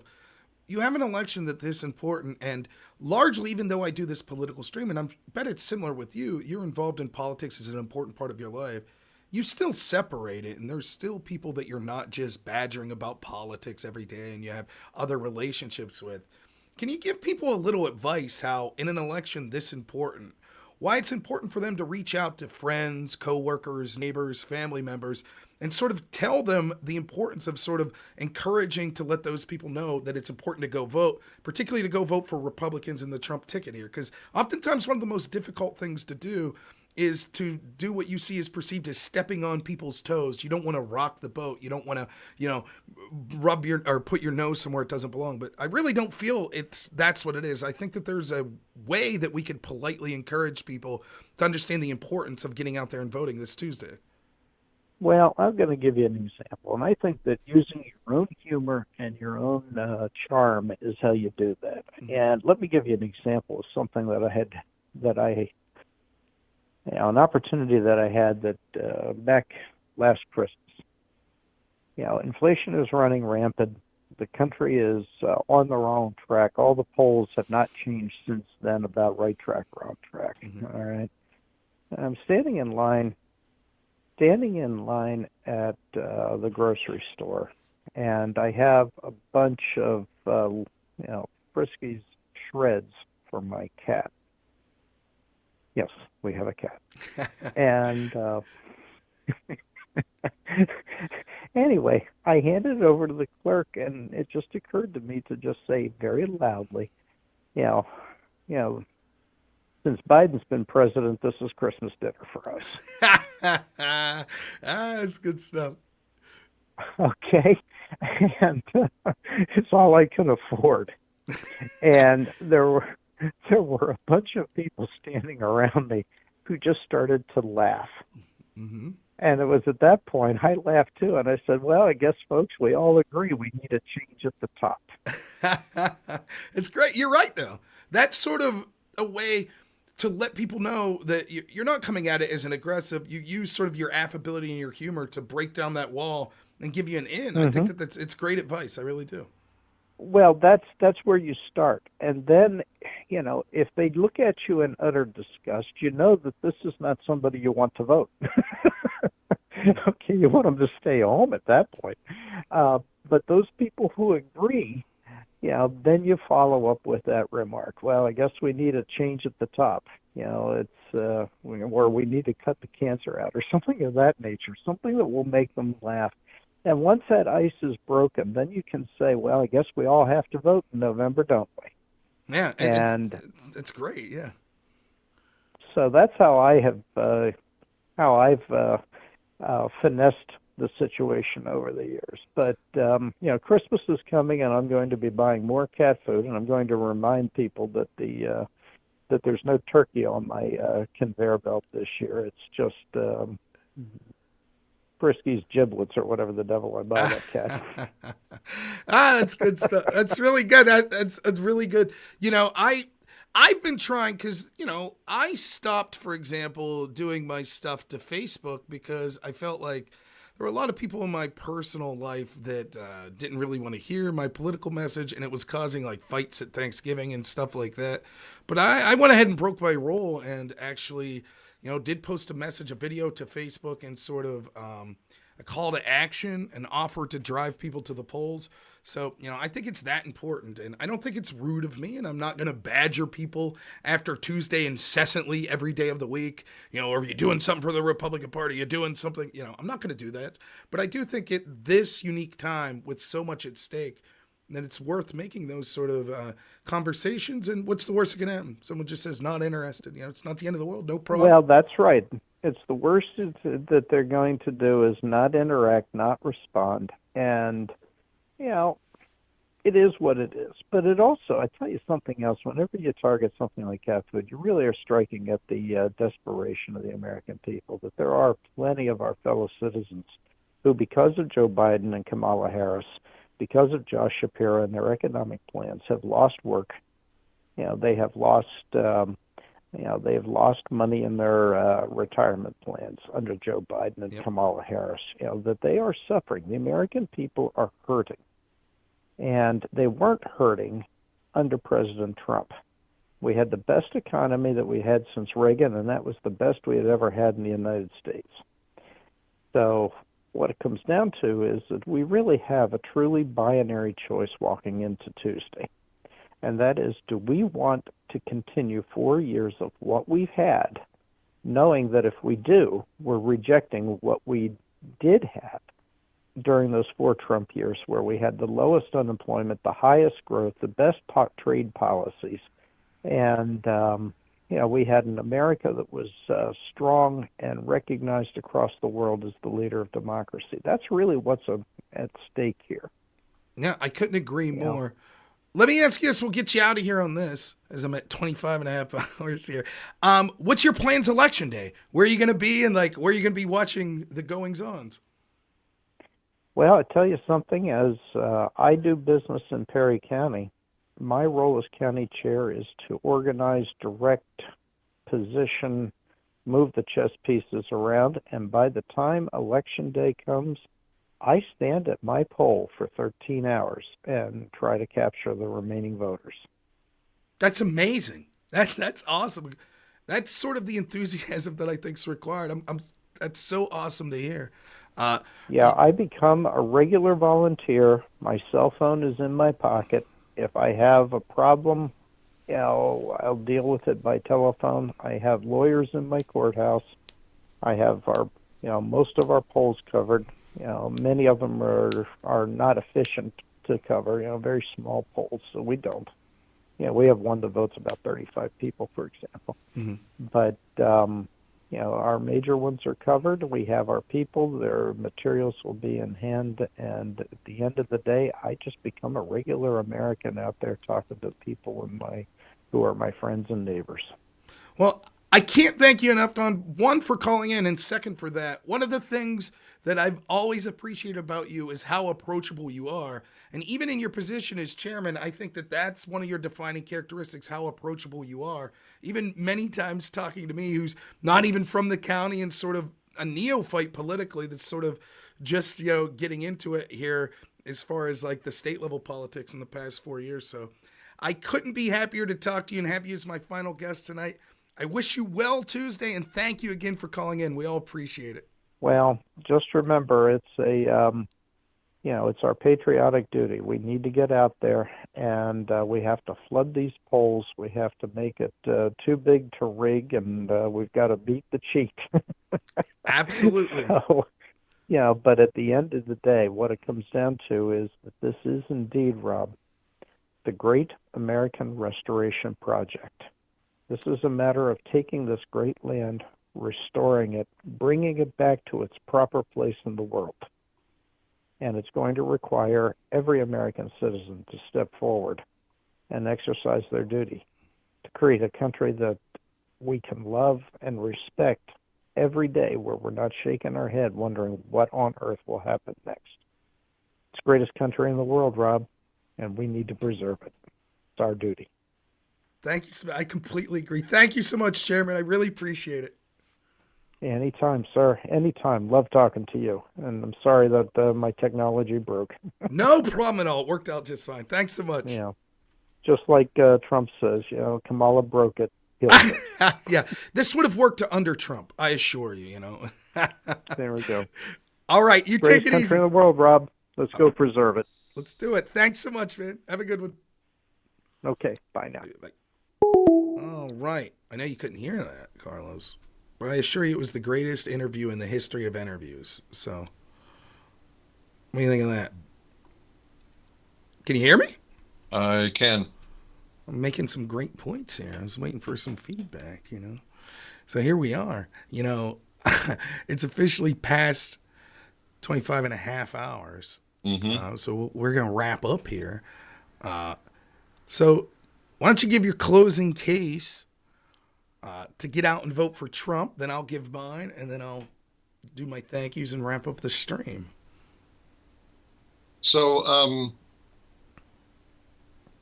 I kind of told you what my thoughts were a couple of months ago when we had around Labor Day, we had a call. And I waited for me to feel better. And that didn't happen. I don't feel better. For me, Tuesday is revenge.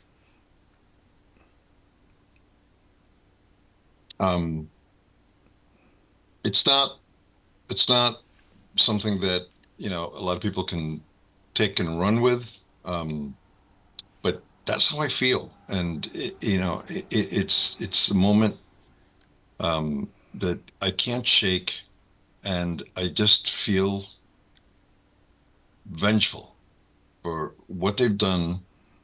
And,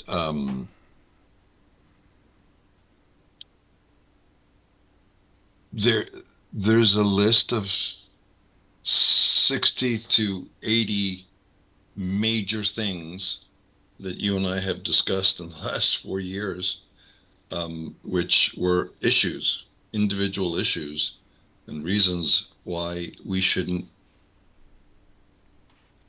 even acknowledge these people, the Democrats. But revenge is the one most important part for me, and there has to be consequences. I don't feel that my vote is punitive enough, but punitive is how I feel, because what they've done with their actions to our country. I'm listening to what's happening in Canada, listening what's happening in England, talking to people from Australia. I mean, I thought that these people were in really good cheer given what's happening in their countries. Okay. And I get it. Okay. The one guy left his country. I couldn't fathom that. But it's not punitive enough. Voting and winning isn't punitive enough for what they've done, and it gets under my skin that they never are responsible for their actions, and there's never any consequences. And my major strike before what happened in 2020, of course, as you know, is how Benghazi came and went, and these people got away with, could you imagine those phone calls, Rob? Right? Like the person on the other end at the State Department fielding those phone calls, and them not getting any help at all. They dragged a United States ambassador through the streets of Benghazi, and we did nothing. And we find out later that it's because they're selling arms to Al Qaeda. You know, so I don't think that it's required to have people to tell people to go out and vote. I can't believe it's as close as it is. The gift that Donald Trump has given us is that we shouldn't believe anything from anybody at any point in the government. So I don't believe the polls, not because I disagree with what they're saying. I just don't believe anybody. But I find it even harder to believe that it's as close as some people say it is, because that woman, she's not a candidate. I don't know what she is, but she's not a candidate.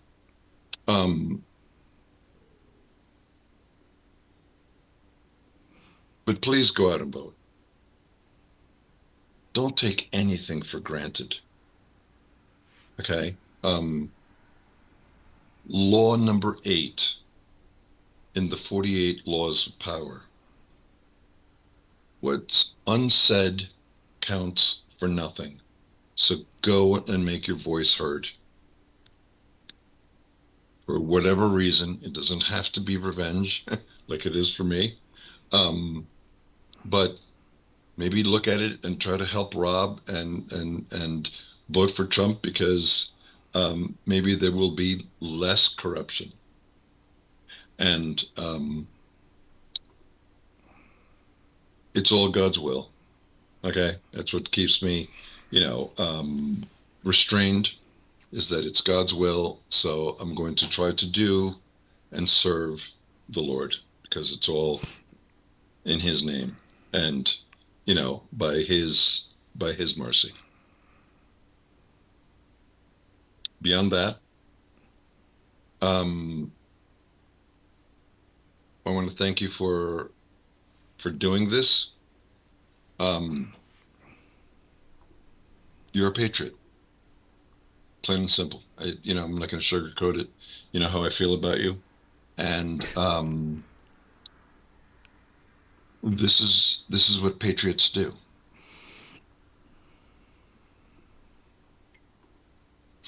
Well, I appreciate it. I do. And Carlos, I thank you very much. You helped me put through, you stayed the whole show, right? You helped get tremendous guests. And I think that, for two guys like us to have, at least between us, mainly you, enough of a rep to be able to get sitting Congress people on, to be able to get county chairmen on, to be able to get state reps on, ambassadors on, in addition to all the fantastic streamers we had that came on. I think it's really an achievement, and it goes to recognize sort of the ability to have a coalition of talented people in varying degrees and varying fields, whether that are on the ground politically, that are talented streamers, the young people we saw out of State College that were streaming. To me, it signifies a very important direction that we could go, not just with this channel, not just with sort of this type of content, but as a coalition that seems to be represented by the political movement that we're endorsing here going forward. So, Carlos, from the bottom of my heart, thank you. So I'll give my closing pitch here, and then my pleasure. Do a little cleaning up for the channel and the video. I will read the super chats following my closing pitch here, and then say my thank yous and goodbyes to everyone as well. I think that this election is unique because we see that it illustrates a broad coalition that speaks to the things I've been talking about for years in sort of the most transparent way that we've seen. I've talked about how I always thought that the battle wasn't really between Republican and Democrat for me, but it was about voices that were pro-establishment versus voices of average Americans that tend to not have their opinions ever heard. If we don't have the voices of Americans heard through free and fair elections, whether it be Republicans, Democrat, white, black, straight, gay, Muslim, Christian, atheist, all of these groups, if your voice doesn't matter, then any discussion we have on specific policy initiatives also won't matter. It doesn't matter how well you could articulate that certain policies should be established if the people that really run the country don't care about your voice and your vote doesn't matter to ultimately swaying that decision. For example, we could see that over 80% of people think that voter ID and one-day in-person voting should be the norm. It does not matter that that is the overwhelming majority of Americans. The people that run the show have decided that won't be the case. What this election represents is that you have people that, for whatever reason, if you're a Republican and you're someone who's been a fan of Donald Trump for a long time, it's because you think Trump is sticking up for the American people, and he saw people that weren't being represented by this leviathan, or as he calls it, swamp, of unelected bureaucrats, corporate interest, people in our mainstream media, institutions like academia and the entertainment industry, and other institutions that are really running the show. And he sought to give a voice to the people that he respected, such as blue-collar workers. That's what millions of people in rural America think. That's what people in my community think. That this Manhattanite billionaire has something that they could look to and say, at least this guy respects us. Something that's been absent in the national political scene for so long for these people. Or maybe you dislike Donald Trump and you think that it's all selfish. But understand that he's still viewed as someone who's outside that establishment. And as are people that seemingly have little in common with him when it comes to political ideology. Such as Tulsi Gabbard or RFK. Then you see people like Elon Musk, people like Ron Paul. You see people that traditionally would have never even considered voting for the Republican Party that this year are standing up. You see people like Brett Weinstein, who's of the intellectual dark web. You see other people that are on sort of platforms like that. What is it about this ticket that they're representing? It is that it is a bunch of people that are outside the big club and realize that that club is being used to beat average people over the head and ensure that their voice isn't heard. The most anti-democratic thing that I've seen in national level politics in my life is the gaslighting by almost every major institution in this country of the mental cognitive health of Joe Biden. And then once they got the de facto win in the primary with him, forcing him out against his will and installing Kamala Harris, who didn't receive one vote. And why? What was the goal? Because they did not trust the voters of the Democratic Party, because they're actually, despite their rhetoric, not interested in democracy whatsoever.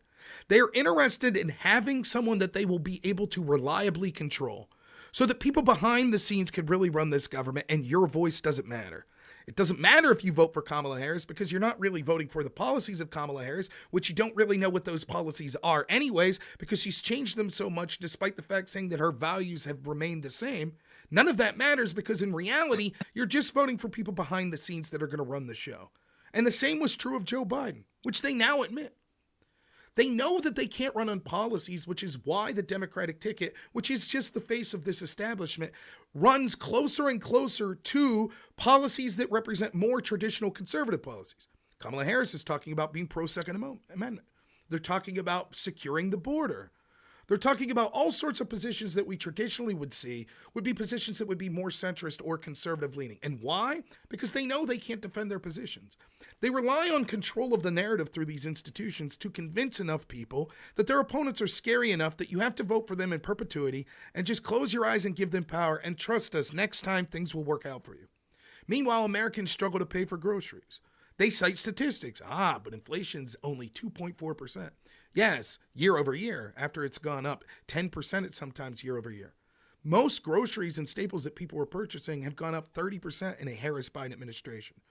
There's also been the cost of other essentials such as fossil fuels, gasoline, rent, mortgages. The American people are struggling. You're trying to be gaslit by all of these institutions, including our mainstream media, that isn't holding truth to power, but is designed to be propagandist to convince you not to believe your lying eyes. Just like they tried to convince you that Joe Biden's cognitive health wasn't slipping, they tried to convince you that the border was secure. They tried to convince you that the economy was great. They tried to convince you that crime wasn't a problem and that the world was safe under a Harris-Biden administration. And yet a cursory look at any of this could see that none of that's true. We don't need the opinions of experts that are going to make predictions into how things go, particularly when those experts have been wrong over and over again recently. The same economic experts that predicted Donald Trump's economy would be a disaster predicted for you that a Harris-Biden economy would be amazing. In both cases, they were wrong. They predicted that lockdowns were necessary and wouldn't negatively impact the economy in a serious way. Once more, they were wrong. Now they're predicting to you, trust us, this time we'll be right. Just vote for Harris. All the economists sign on. Oh, and by the way, all the foreign policy people sign on. Oh, and by the way, all the intel agency people sign on. and et cetera, et cetera. But we see the record. Regardless of the gaslighting and the excuses that are tried to be made, the American people know that when it comes to the issues that matter most to them, the economy, the border, the world not being on fire and actually being remarkably peaceful, that Donald Trump was superior in every way to a Harris-Biden administration. And you may say, well, Harris was only VP. In her own words, she admits she would have done nothing different. She can't think of anything. Joe Biden said in his own words that one of the last people in the room in almost every decision he made and an integral part of his administration was Kamala Harris. What this election represents is policies that benefit the American people, a record that clearly shows it was more beneficial, and most importantly, a coalition of people that have come together from the traditional right, left, and everywhere in between that want to make America healthy, that want to make America affordable again, and want to make Americans have a voice once more, whether they be people that traditionally voted Republican or Democrat Party. As we get closer to the eve of the election, we can see the desperation from these institutions. More and more hoaxes they brazenly spread. Their message seems to be a stand-up comic said something bad once. Or Donald Trump said that he wanted Liz Cheney executed when he makes the argument that many of my friends on the left, and myself included in the anti-war right, have made for generations.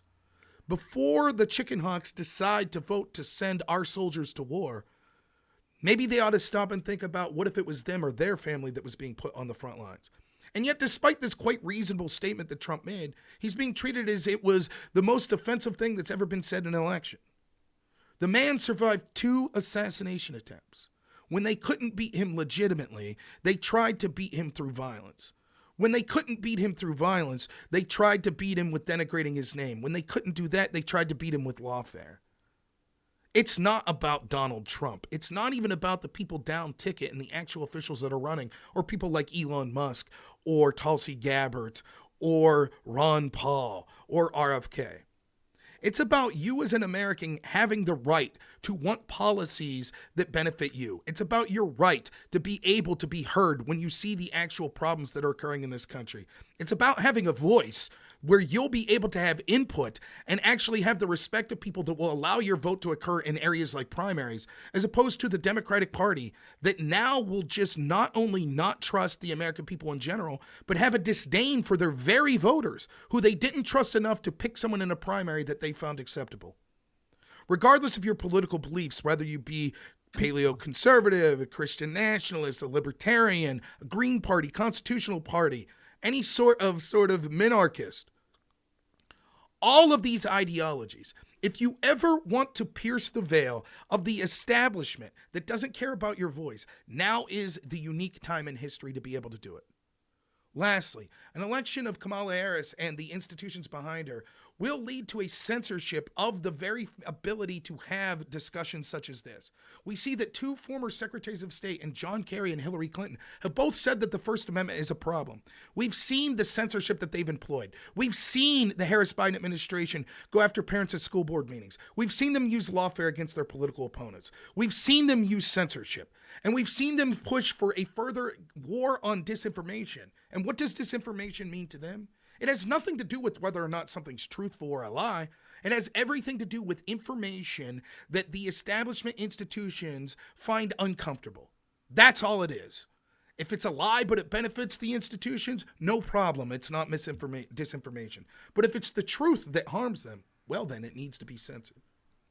It doesn't matter what side of the political ledger you're on. If you appreciate discussions like this and the ability for people to have robust disagreements on all sorts of policies, whether it be coming from a left-wing or right-wing perspective, if you want to be able to afford groceries, if you want a secure border, if you want a world that's not on the precipice of World War III, in all of these areas, the decision is clear. A vote for Donald Trump, and more importantly, the ticket that surrounds him, and down ballot for the Republicans this year, is the best way to achieve all of those goals. And what do you have that to weigh against? Trump's a threat to democracy. All of these hoax claiming what Trump said. And some comedian said something. So I implore you, get out, encourage people, go vote for the Republican ticket. It does not make you an immoral person. It doesn't mean that you can't think that Donald Trump has personality quirks that you don't like whatsoever. It doesn't mean that you're signing off that you think Trump is the greatest person that ever existed and that he alone will save us. No one's suggesting any of that. but it is clear that he is the superior choice in this election.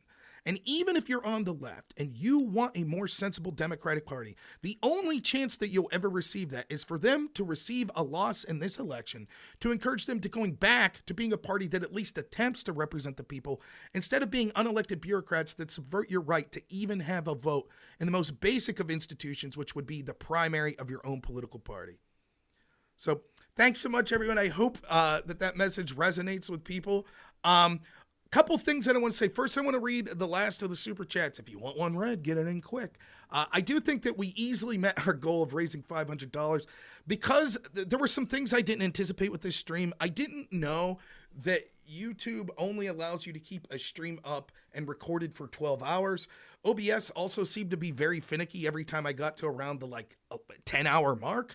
And so it was shutting off. So because of that, because I have 4 or 5 YouTube streams, because every time OBS would go down or anything like that, it's a new YouTube video that would be put up. I don't have access to see literally every super chat to add it up to see how much it would be here. So I think it's safe to say that I met that goal, and I'll read the rest of the chats here. Drew the Dogman becomes a member. Thank you so much. Says, I've been here for the whole 24 hours, I swear. Liar, it's been 26 hours. So Ryan, thanks so much for becoming a member and gifting 10 memberships. Really appreciate it. Neighbor Guy, thanks so much. $5 says, Rob, LFG. What does that mean? I know what that means. Thank you so much. Ape Must Not Kill Ape gifted 1 membership. Thank you so much for the gifted membership. I really appreciate it. And Drew the Dogman, another $2, says, amazing job. 24 hours is crazy. I just want to take the time. I've already thanked Carlos, but I want to thank Carlos again. Really, you've been here the entire time through it. You were instrumental in getting the majority of the guests we have. It's always a pleasure to work with you. And, I can't speak highly enough for you to work with me and to make sure that this sort of doesn't go off the rails, particularly in the wee hours of the morning, where maybe we're getting a little deers. It was fun. It was informative.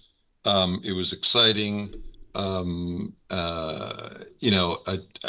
loved seeing the segment with Alex and Andrew was awesome. That was a pleasant surprise. Oh yeah, they're fun. The ongoing adrenaline that was supplied by the people that were in the chat for hours. Yeah. And I want to thank every single person that contributed and kept us and kept our morale up and the support.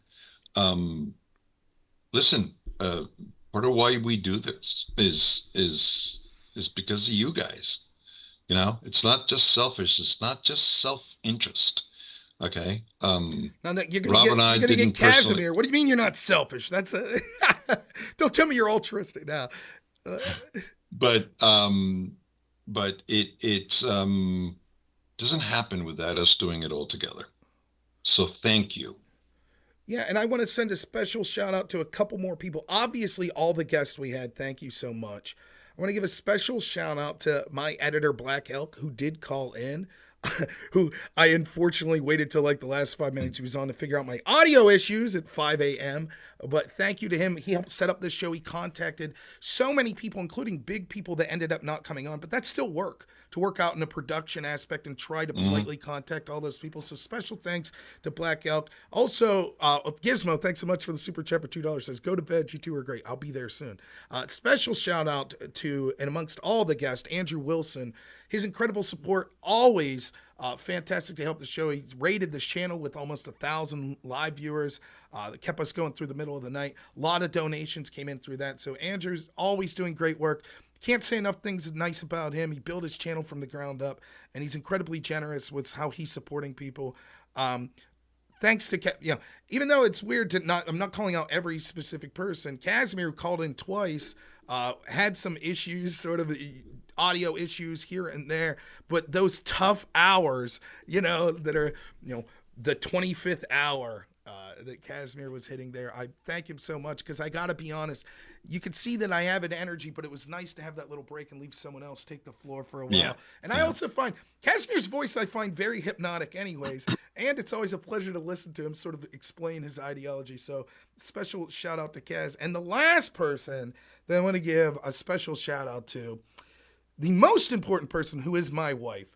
She brought me a sandwich. She brought me food up. She made sure I was taken care of with drinks. She periodically checked in, both on my phone and on the chat. Everything I do is only because her hard work makes me able to have the time to be able to do this. And oftentimes I think what happens is when you got a tremendous wife and mother like that, sort of the importance of that gets lost in the shuffle because she's not going to be the face of stuff. It's going to be me out there. It's going to be people that, oh, it was nice to hear Rob. Rob did a good job. But it's only possible because of what she's doing behind the scenes. And I know she'll never understand it. She thinks I'm being cheesy and stuff, but really, that means more to me than what anybody on here thinks about how I did with this. The fact that she supports me so much. And so I'm very excited. An absolute blessing. It is a blessing. And I know I'm amongst one of the luckiest people in the world. So really from the bottom of my heart, it's tremendous that she's just putting up with me in general without the streamings enough. So, I think that she's an amazing woman and I can't thank her enough. And I appreciate all the kind words that people in chat always have for my wife as well. Yeah, sandwiches for the win. Yeah. It was a great stream. Casmir, there's a little choppiness with some of the videos when you're on because OBS went down, but I think I have at least 2 sections of clips I can send you, my friend, and you'll be able to get the full segment that you were on. So we'll work on that. I'm obviously going to sleep here for probably like 40 hours until election, probably just like 6 hours or so. But yeah, that's it. Thank you, lastly, to the audience, particularly those that stuck it out for hours on end. I hope you appreciate this kind of content. I know it's not the same stuff that I normally do. It's weird to hear some bumpkin like me talking to congressmen, ambassadors, etc. And it's also weird to hear me in an interview slot. And the same with Carlos. We're people that like to put our opinions out there. That's a different hat. Being someone that's interviewing someone and leaving them sort of get their opinions out there at the forefront. And I hope it comes across that we enjoy doing that as well and bringing you different voices, particularly when we're all going forward towards the same goal, in this case, of driving out the vote there. So I implore you one last time, please, please, please consider getting out there to vote for Donald Trump and for the Republicans down ticket for all the reasons I illustrated. It's easy to say, I'm busy today. It's not that important. It's only one vote. But I assure you, it's something that doesn't require a lot of energy. It's something that you could do in one day. In some places, it takes longer. Don't be in Bucks County, I guess. It'll take you 8 hours. But get out there, vote. Encourage your friends and family to go vote. I know it sucks. I heard Mike Cernovich say this the other day. Work until you're sick of it. And that's exactly how I feel. And I'm going to keep working until I'm sick of it. And then Tuesday, well, it's done. By Tuesday night, I've done all I can. You've all done all you can. Let the chips fall where they may. So, Carlos, thank you. And remember that just on the other side of extra effort is where the good stuff is. That's right. That's right. So, Rob, I love you. Thank you so much for being here, Carlos. It's always an immense pleasure. Tell the family, said hi. You're gonna be having to get up in like an hour or two to start to do some stuff around the house. So you're gonna have to get some quick shut eye. I know how it is, but thank you all so much. We'll talk to you all soon. Not gonna be streaming today. The hell with it. 48 hours. Let's go another 24. Now, no, you won't see me streaming today. Monday, I'll probably stream at some point in the evening. And then Tuesday's election day, I'll be on Tuesday night. Thank you so much, everyone. You guys are the best. As always, have a good one.